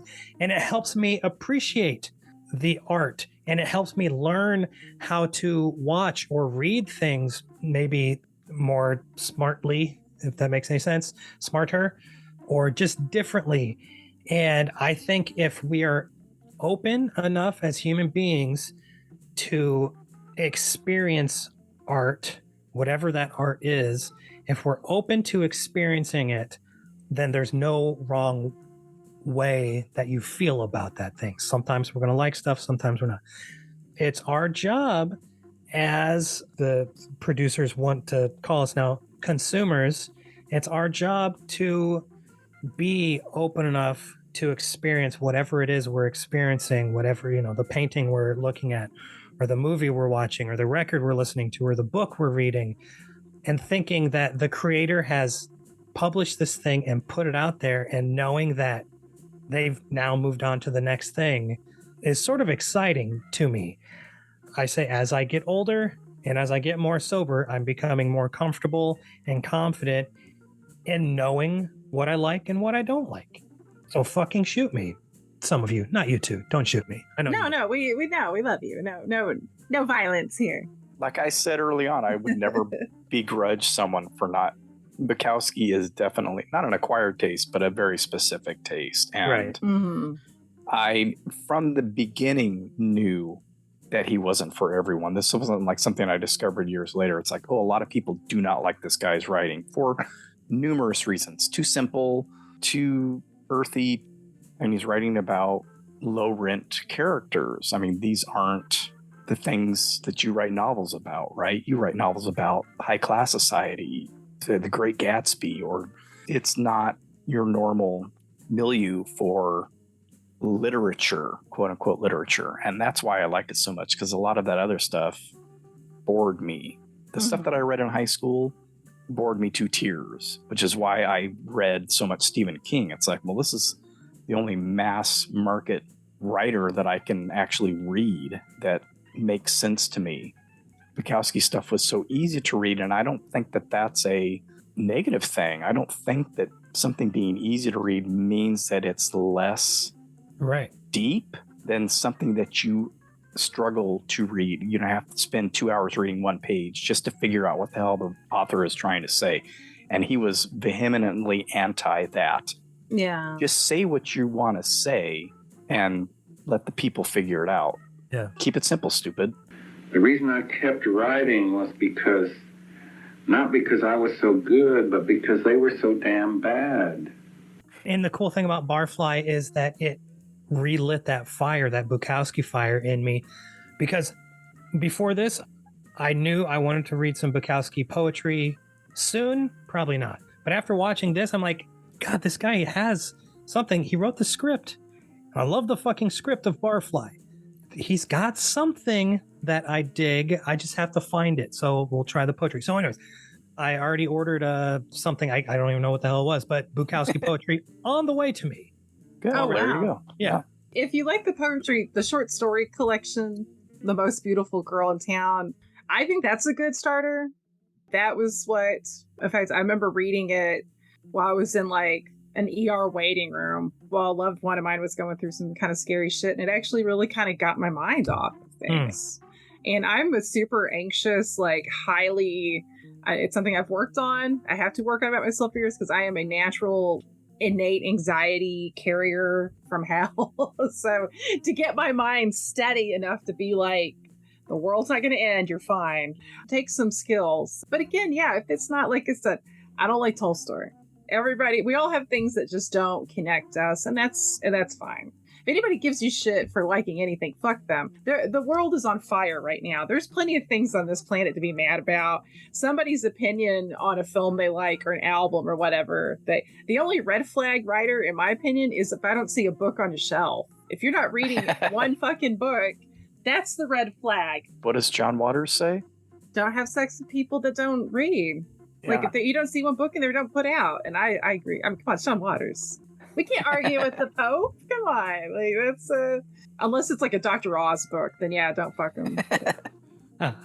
Gross. I've got the Bill O'Reilly collection. Oh, I legit. No, I don't. No. You brought up a traumatic memory because when Chuck and I were dating, he one time like started quoting like he'd. to gross me out, one of Bill O'Reilly's like fiction books where he like a sex scene he wrote, and the writing is terrible, and it's Bill O'Reilly writing a sex scene, which is just like another level of hell, where it's like, yeah, like please, everybody wants to. It's like getting the mindset of like that one rabidly conservative relative you have, and like getting in their id, and then you're like, I want to set myself on fire.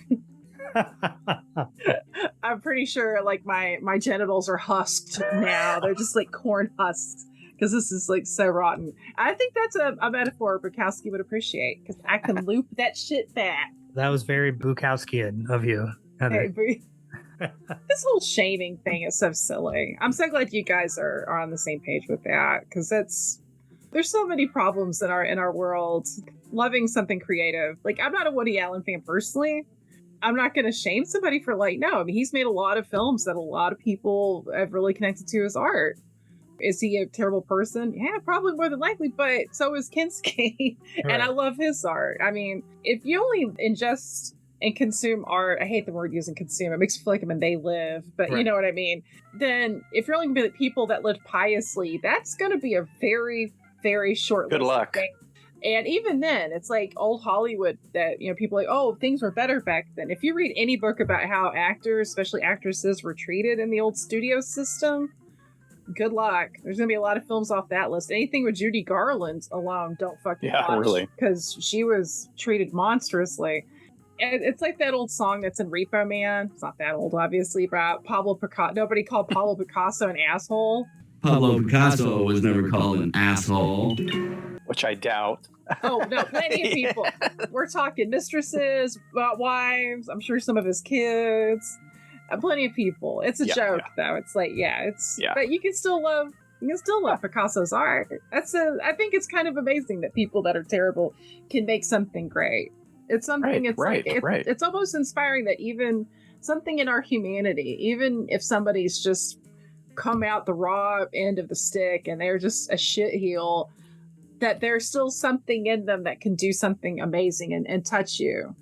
That seems a little hopeful for me because I think all art is beautiful. Mm-hmm. If that beautiful thing comes out of you, that means there's beauty in you somewhere, buried under all sorts of trauma or whatever, the monstrosity thing that's in your head, in your body. There's a glimmer of hope in there, though. And so I'm a rosy glasses half full type of guy. I like to assume there's good in everybody, even if their name rhymes with Phil Smobiley. Maybe there's something. I just like to think that there's still. Took me a minute. Okay. There's still. What the fuck is that supposed to be? That doesn't rhyme with Charles Bukowski. Paul is dead. I'm speaking in code here. I thought you were about to go with like Phil Protector. I thought you were totally going Phil Spector route. Phil Spector. Okay. No, that would be Spill Spector. And it's not making excuses at all. Right. Mm-hmm. That thing what Brian said is really stuck in my head. Can't we just assume we all condemn the bad shit that people have done? Can we just assume that and not have to say it all the fucking time? Right. Because that's all we would do in our life because, hello, we're all humans. We've all done shitty things. Some worse than others, but do I like to think about the shit that I've done in my past? Not really, but sometimes I have to. That's how we grow. I mean, that's anybody that tries to act like they've never fucked up or they don't have baggage is a liar and a fool and probably maybe a charlatan. We're all united together in this beautiful mess of life, and thank God for that. Barfly kind of shows that. It's documenting this slice of life, but it's ultimately humanity, and we meet all these different characters, and they're all screwed up in one way or another, but Schroeder or Bukowski isn't condemning them. I didn't feel like I was condemning these people. Mm-hmm. There's no one in Barfly where I was like, oh, what a piece of shit this person is. Except maybe for Eddie. Oh yeah, Eddie's I don't know, he's Frank Stallone. I'm like, Frank Stallone. I like his music, man. He's created some good music. I love my favorite was like that in the first fight where Chinaski said something about like at the funeral, like I'm behind your mother, and when your mother is crying at the funeral, you're gonna goose you with a turkey in there. And then the way he just kind of basks and like it ends up being his downfall, but he's right. Like, yeah, like it's like he gets lost. What a great line I just said. The reverie and Eddie. That's the other one. Was like Eddie, you got lucky last time, Chinaski. I had the cold. So the last time I fought you, I had the flu. What's it gonna be next time, Eddie? The AIDS. Like. You mentioned humanity, and I think that's another great line. Humanity, you never had it from the beginning. These people have that. They have that humanity. And it's those uptight, the false people, the ones that can't appreciate the art for the art, that didn't have the humanity. Jim, think about Jim, owner of this bar. The old timer comes in. He's got the DTs real bad, right? And he brings the shot up and he loses most of it, right? And then Jim's like, another one on the house. He is the ultimate, as much as Chinaski is just sort of loving of everybody, right? To all my friends. But Jim has this empathy for these people. He's not cutting these people off. He's not kicking them out of his bar because he knows this might be the safest place for them. Even if Eddie and Hank are out in the back kicking the shit out of each other, it's still probably safer here in the bar and out in the alley than it is out on the fucking streets and in that disgusting apartment that Chinaski lives in. He understands that this is their safest place, and he's happy to include. He doesn't push anyone out, right? He's inclusive of everybody. He wants everybody there, and it's not obviously because he wants their money. Who's fucking paying for their drinks in this bar? Nobody. Everybody's on credit. I love that character of Jim. He's not really an enabler. He's more of a caretaker of these people, which I think is really interesting. Oh, absolutely. Well, especially, there's a line, and I think it's the woman, I believe, the amazing cranky woman who in my head I've called Lily, Dorothea Langlady. Like, I forgot her name's Lily. He basically says something effective like, well, everybody's got something. I can't remember how he phrases it, but it's clear that he doesn't view himself as better or anybody as lesser. He's as right as any of us. He is such like a great kind of moral sort of center. And I love the fact that like when you know, we finally have the great showdown between the epic showdown, like the War of the Gargantuous showdown with Eddie and Henry, like Jim's got Henry's back. He's got faith in him because he's got a full tank. He had the guts all along, but now the guts have the fuel. And the way Mickey Rourke does that little dance, it's almost like this little dance against the wall. Yeah. Oh my Smiling. God.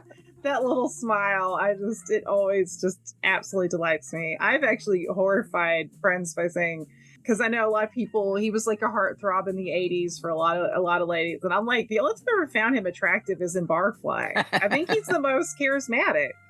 Because think about 9.5 Weeks is really kind of about a fucked up, unhealthy relationship. It's funny, talking about Kinski, Anthony, like the story of O, like the original story of O, a lot of people are like, oh, this erotica. But if you read the book, it's about a really fucked up, unhealthy, toxic relationship and the dangers of when you sell your individuality to somebody else for that. And, 9.5 Weeks has that little bit in it. It's not sexy at all. And, Angel Heart's great, but I don't know. I can't imagine. I know it has sex in it, but I remember seeing Angel Heart and being like, this is an awesome movie and I'm not turned on. It's not the point of it, Barfly, he's just so lovable. And yes. Have you guys seen Beach Bum? No. Matthew McConaughey. It's what's that filmmaker's name? I'm gonna look it up. Harmony Korine. I loved Beach Bum. I hated Spring Breakers, but I loved Beach Bum. And it's sort of this same concept. It's just a hangout movie. I gotta think now, after seeing Barfly, Harmony Korine probably cribbed some story from Barfly, or at least an idea. But it's the same kind of thing. Like Matthew McConaughey's character in that movie is not like a good, respectable human being. And he spends most of his time high as fuck and drunk as fuck.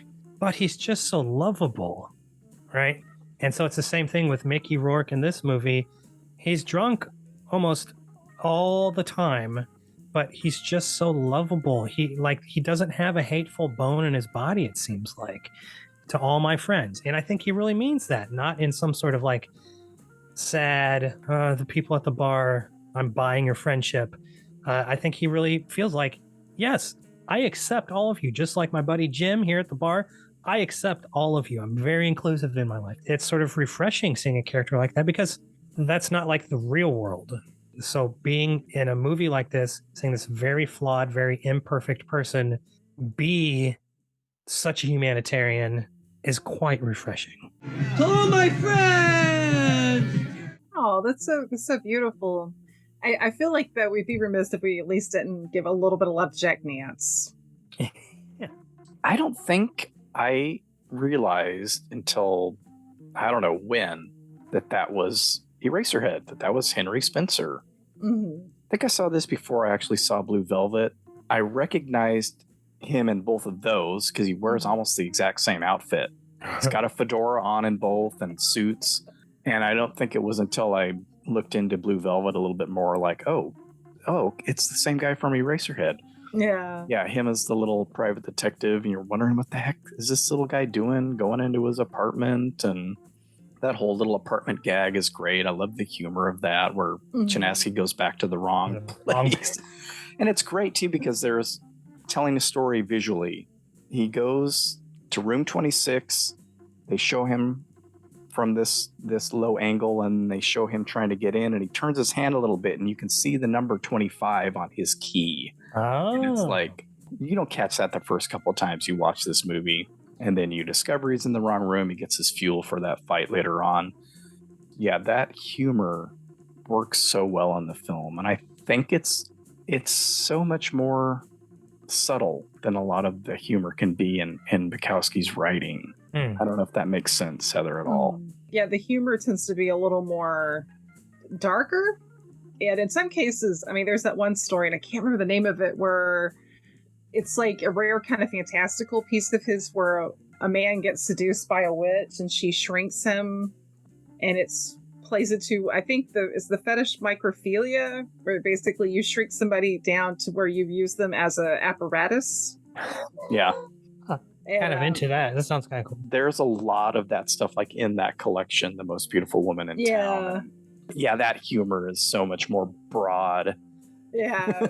Actually, I remember a friend of mine in college, and the first time I ever heard somebody talk about reading Bukowski, and that was what she read, and she was like, God, he's disgusting.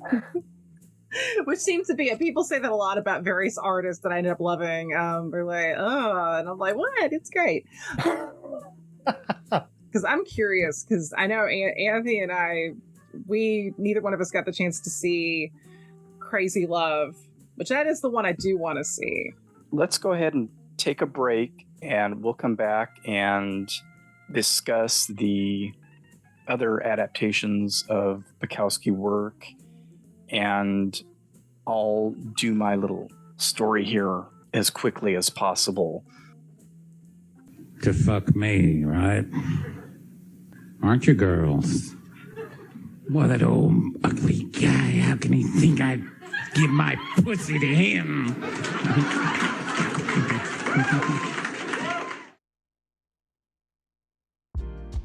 Are you a film fan who loves the ultimate home video experience? Look no further than The Disconnected. Your host, Ryan Verrill, is your go-to source for the latest and most accurate information on home video releases, exclusive interviews with industry insiders and filmmakers, and has established a thriving community where every film and physical media enthusiast feels welcome. From hidden gems to blockbuster hits, The Disconnected brings you insider knowledge and a welcoming space to share your love of cinema. Watch every Thursday night at 9:30 Eastern, 6:30 Pacific for the live announcements show, and follow The Disconnected on social media to stay updated.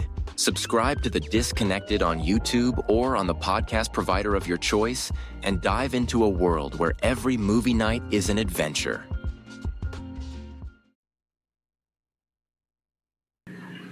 Style is the answer to everything. We're back. We're still talking Barfly and Bukowski. This is one of the things that I had planned to do on the Barfly episode back at the beginning of the pandemic. I was going to do these on my own. Angel Heart and Barfly were two important movies for me. This little Mickey Rourke obsession that I had, ever so briefly, yet ever so strong, that really centered around these two movies. And I was going to include this story in that episode, so bear with me. I'm going to try to keep it brief. I actually spoke to one of my friends who was on this trip with me the other night to see if I remembered things pretty accurately, and we agreed on most of it. One of the things I was trying to figure out is when we actually took this trip, and it was the summer of 1989. So I had been a Bukowski fan for a couple of years now. There's not a lot here in Fresno, or there wasn't at the time. A couple bookstores had one or two, maybe poetry or short story collections, and I bought those and would find them at other places and mainly relied on the library for my reading. One weekend during the summer of '89, 3 friends of mine and I decided to take a overnight trip, and we headed off to Santa Cruz. Not really sure why we picked Santa Cruz. It's fairly close to Fresno, beach town. Probably we're going to go, scope out the chicks or something. And I think the plan was to camp there overnight, because I know we had a tent with us, which plays into this story later. We got there, we went to the boardwalk, cruised the beach, ended up unable to find anywhere to stay the night. I think it was still pretty early because somebody had the brilliant idea, and that might have been me. Well, why don't we go to LA? In case you're not from California and don't realize, Santa Cruz and LA are about 350 miles apart from each other. Not too short of a trip.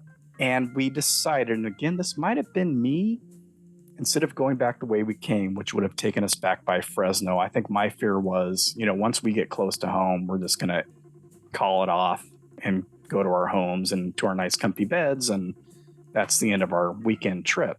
So somebody suggested that we go down PCH, which is Highway 1 that travels all along the coast of California. Oh, nice. And I didn't fully understand the route of PCH at the time. I don't know what time it was we left Santa Cruz, but we were trucking down Highway 1. My friend Brad, who was driving, was notorious for dozing off at the wheel. Oh, gee. But he was the one with the car that would make this trip. So he was driving, somebody was in the front, and two of us were in the back.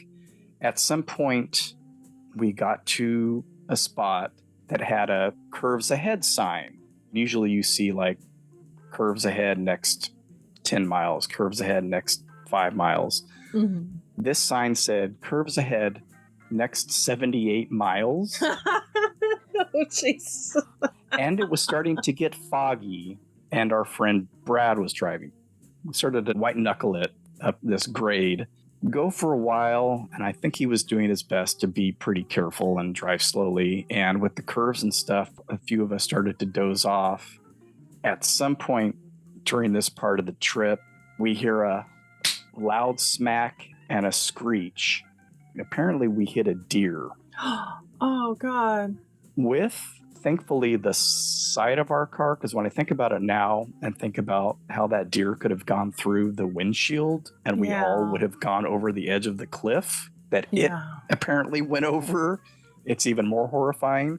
Oh. So that was the first bad omen, or I guess the second if you consider the sign the first bad omen. So apparently we hit a deer and flung it over the side of this cliff that we were on.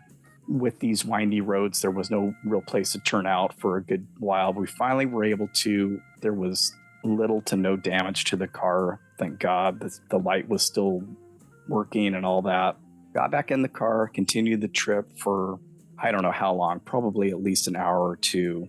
Started to get pretty late at night. We got to one of these pretty large turnouts that they'll have along the highway where you can stop and take a break. Mm-hmm. And so there were a couple of cars already parked there. Instead of just sleeping in the car, since we had this tent, we decided, oh, well, let's get out. Other people are here. Pitch the tent and we'll sleep in it. So it was a 2-man tent. There were 4 of us. So we were like foot to head. And I'm always the last to fall asleep in unusual places, like even relatives' houses. I'm never comfortable unless I'm in my own bed. So we're laying there for a while, listening to the ocean and hearing the occasional car drive by. It's kind of peaceful. So at some point, a car pulls into this rest area fairly close to where our car was parked, I could tell. Door opens, somebody gets out and starts walking around our tent. Oh my God, no. So I'm laying there going, oh, what's this about? And after a few minutes, I finally was like, is anybody else still awake? And at least 2 of my friends were like, yes. I'm like, did you hear that? They're like, yes. I'm like, let's get the fuck out of here. So we zipped open the tent real fast. No one was there. Have no idea who it was. If it was like a cop checking to see if some kids were screwing on the side of the road. If it was somebody meaning to do somebody harm. No idea. Got back in the car, started heading towards LA again. Drove for hours more. At some point, I think we were getting pretty close to LA. I'm like wide awake now. I didn't doze off anymore the rest of that part of the trip. But my friend Brad, who's notorious for dozing off at the wheel, starts going off the freeway. And I'm like, Brad. He's like, I'm not falling asleep, but I'm very tired and I need to sleep. So we're pulling over. So pulled over, pulled into a church parking lot. I don't know what town we were in. Pulled into this church parking lot, stayed in the car. We all got a couple hours sleep. My friend Staven got up at some point, crawled out of the window because I don't think it had back doors. Crawled out of the window and walked over to the McDonald's across the street, and we all ended up going and getting breakfast. Anyway, we finished the trip to LA, find a motel. We did the beach thing. I think we hit Melrose or something at some point. Did the touristy LA stuff. And either that first day, or the next day, I think on our way out, we wanted to go to Hollywood Boulevard. We make our way there. We hit Hollywood Boulevard and we take a right on this street, Las Palmas Avenue. I'll never forget the name of the street. And there was this wide open parking lot with no attendant, no meters or anything. So we pulled into that, no other cars in the lot, pull in there, park, get out, and my friend Brad goes, "Hey Mark, there's a bookstore," because they knew that that's what I was looking for. Like when we went to Melrose and stuff, I was trying to find places where I could buy Bukowski. Yeah. So he's like, "Oh, there's a bookstore." And I'm like, "Well, what the hell? It's the only one we've seen other than some comic book stores on Melrose. Let's check it out." So we walk across the street, go in, typical cantankerous used bookstore owner sitting at the desk, old guy, a younger guy up at his desk buying books, looks at us crossly, "Can I help you?" And I said, "Yeah, do you have any Bukowski?" And the dude that was buying books just laughed. And I'm like thinking, oh, we must be in the right place. So he points to a shelf, all this Bukowski, all the Black Sparrow books, a whole bunch of other Black Sparrow authors. And I'm like, oh, okay, cool.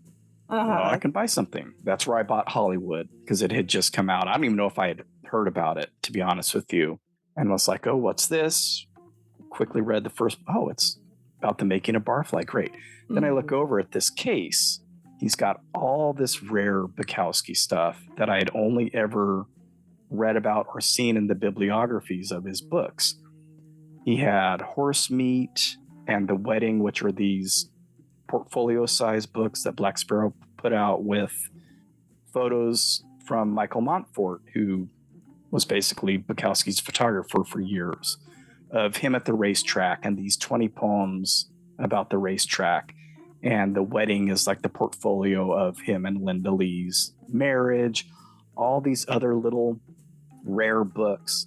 And it's like, oh, this guy's the fucking real thing. So I think I just bought Hollywood and maybe a John Fonte book or something. Later find out that Bukowski has written poems about this guy. He's a character in Pulp, his last novel, the noir novel that he wrote. Yeah. And they were buddies. They would go to Musso and Frank's all the time because it was right across from there. That's where Las Palmas Avenue is. So it just happened after this wild trip to find like the Nirvana of Bukowski books. And just by chance. I mean, other than the weird circumstances to brought me to meeting my wife, like this is the only other experience I've ever had in my life like that, where just pure dumb luck. Yeah, but that counts too. Yeah. Brought me to the Golden Calf, I guess is the word I was looking for earlier. That's my little awesome Bukowski trips. So I eventually went back, I think 2 more times. And each time as that area got more run down and as he got older and crankier, it was like you had to be rung in because he had been robbed so many times. And and he was always still kind of cranky. And then I ended up years later buying from somebody else that Horse Meat book and some other things. And I mentioned that to him. So it was like, like this is a serious collector. So let's not be so cranky because maybe he'll buy one of my rare books. And so it's called the Baroque Bookstore on Las Palmas. It hasn't been there for years and he died. I'm not sure when, but so that was Red Stadalski and the Beyond Baroque Bookstore, or the Baroque Bookstore, sorry. Man, that is crazy. I'm so jealous. Hey, Mark, there's a bookstore. Oh, sure, why not? Yeah. What could it hurt? I'm glad I didn't just go like, forget it. Let's just go down Hollywood Boulevard. Oh, God, I'll go to any used bookstore. Like, that's the thing. Music, books, and movies, it's like I'm a moth to the flame. Yeah, unfortunately, the great used bookstores here in my town, they all closed down, and now we're left with like half-price books, which is fine, whatever. But, we had like this place called the Antiquarium that it was just like that place you're describing, Mark. Cranky old guy smoking cigarettes, bare feet, greet you, kind of in a gruff manner. And then he's just got, I'm familiar with that name, actually. I wonder if I looked or found something from them on ABE Books at one point or another, because I know that name unless other places use it. That's interesting, yeah. Cool.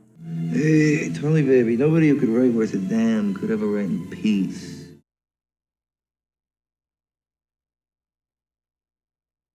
Last time I saw you, you had nothing. Now you got a woman in the radio.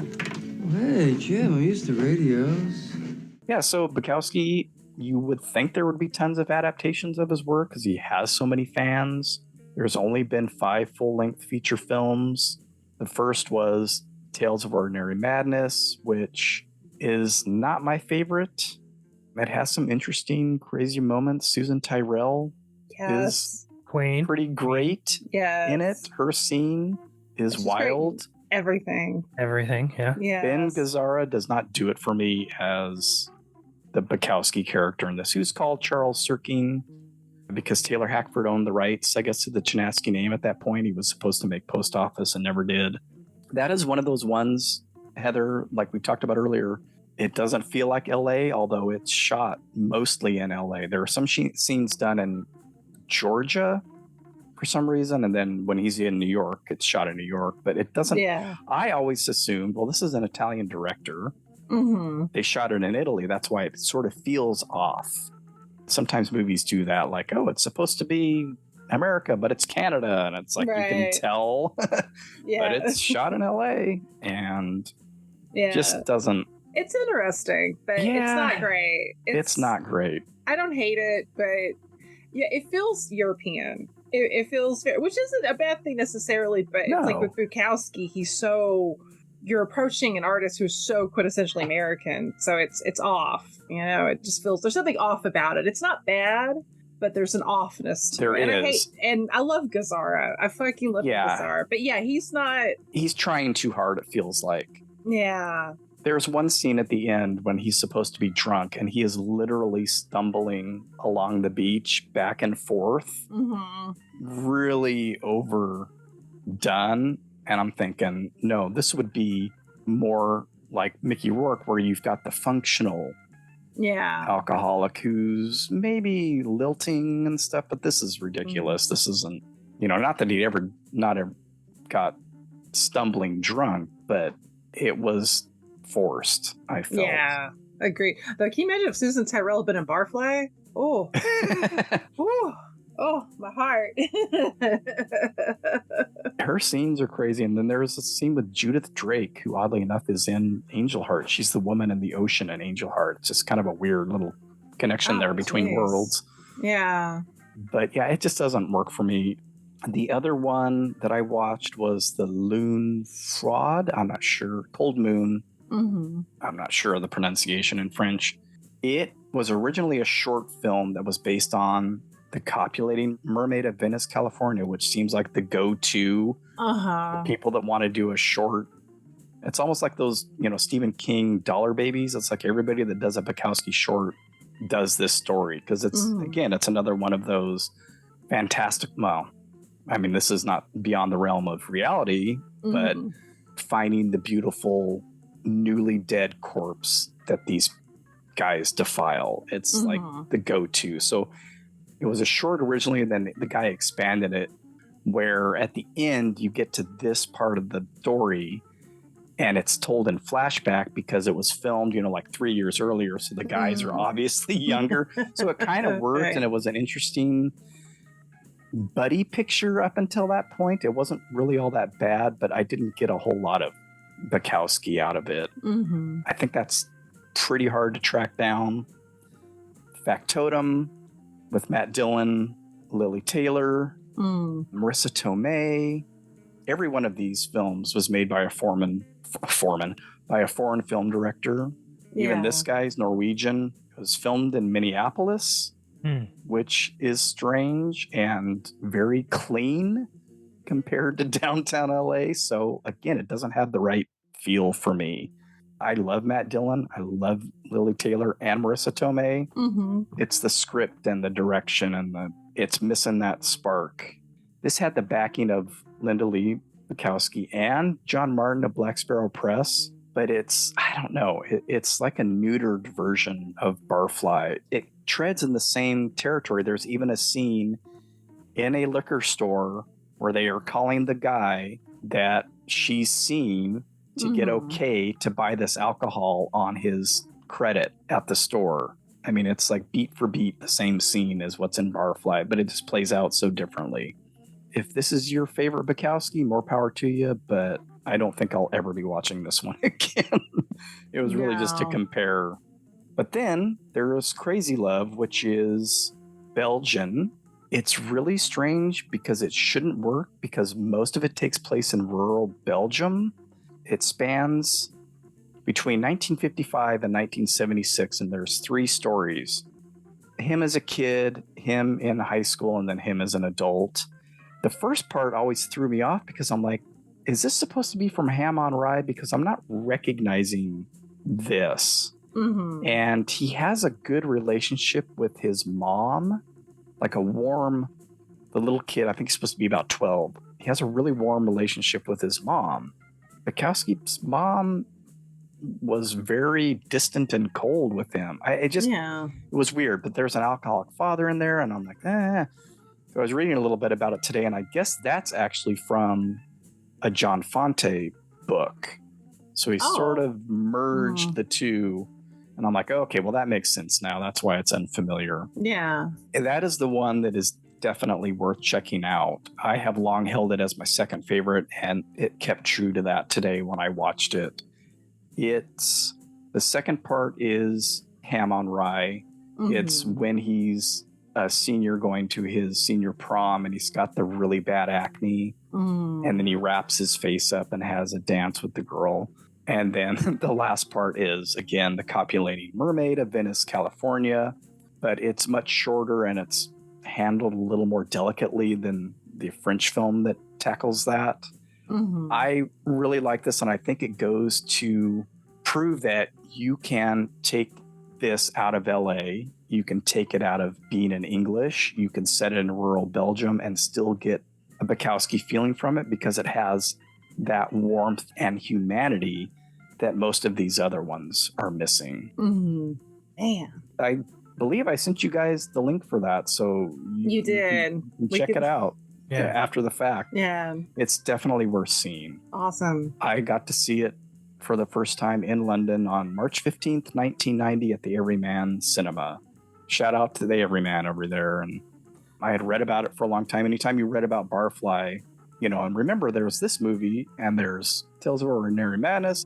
So those were the 3 at the time that were available. Barfly's still the king as far as I'm concerned.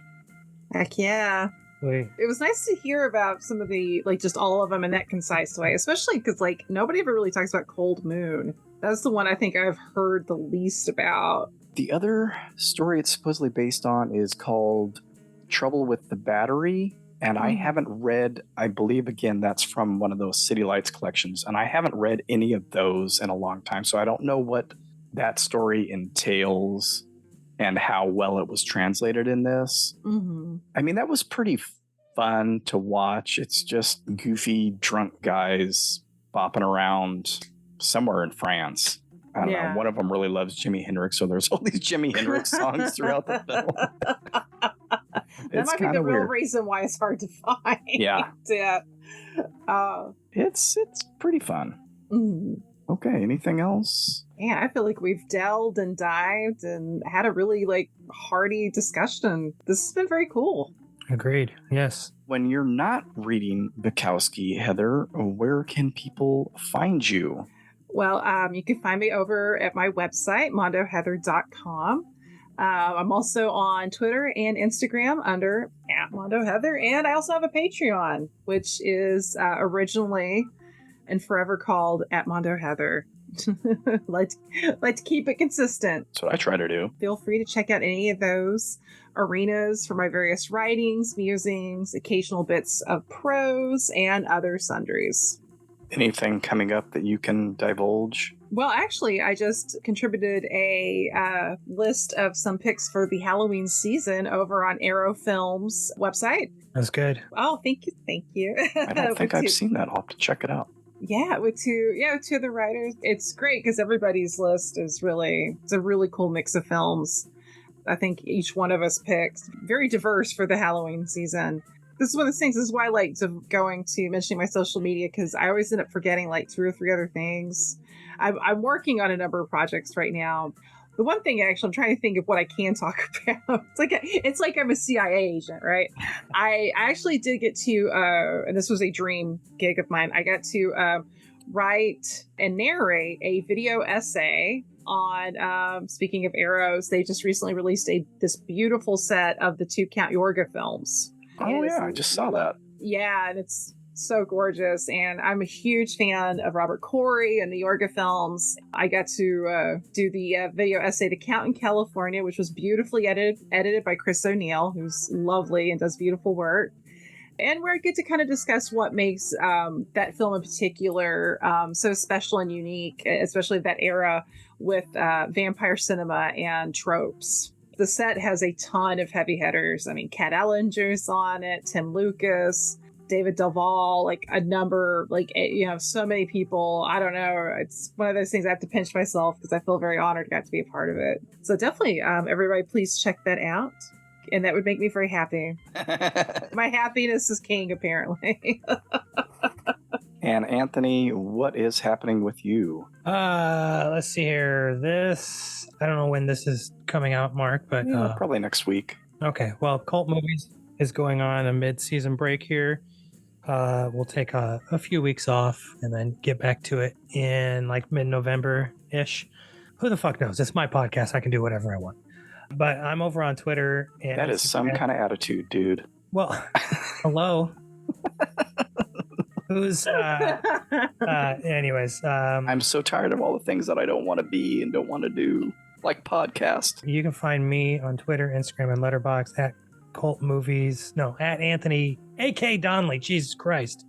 And then Cult Movies is on Twitter and Instagram at Cult Movies Pod. Patreon.com/Cult Movies Pod. So we got a regular episode every Sunday, and then for the blessed, you get extra Cult Movies on Wednesdays every week. Brand new episodes. We're doubling up. It's lots of podcasting. It's lots of fun. Lots of movie talk. That's what life is all about. And everybody check that out. Anthony does beautiful work. And if you're a fan of esoteric cinema, get on it, people. Go sign up. Sign up for all these things they've mentioned.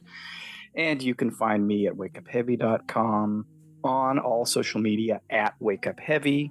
Wake Up Heavy is a part of the new Weirding Way media conglomerate, along with Chris Dashew and Mike White. You can find their shows. I think there's like almost 20 shows on there now, including mine. Great group of things. Kolchak, Columbo, 80s TV ladies, scary stories we tell, all kinds of stuff. You'll find something you like.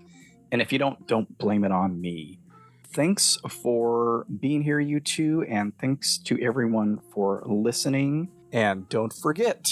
Hey, I can't take the money, Jim. Suppose I'd lost. Buy a lot of drinks with this slugger. Since you put it that way, I'll take a couple of scotch and waters. Wish you'd take some more. Hey, what do you think I am, a bum? The shoelace. A woman. A tire that's flat. A disease. A desire. Fears in front of you. Fears that hold so still you can study them, like pieces on a chessboard. It's not the large things that send a man to the madhouse.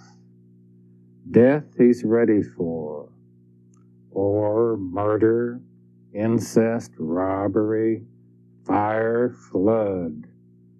No, it's a continuing series of small tragedies that send a man to the madhouse. Not the death of his love, but a shoelace that snaps with no time left.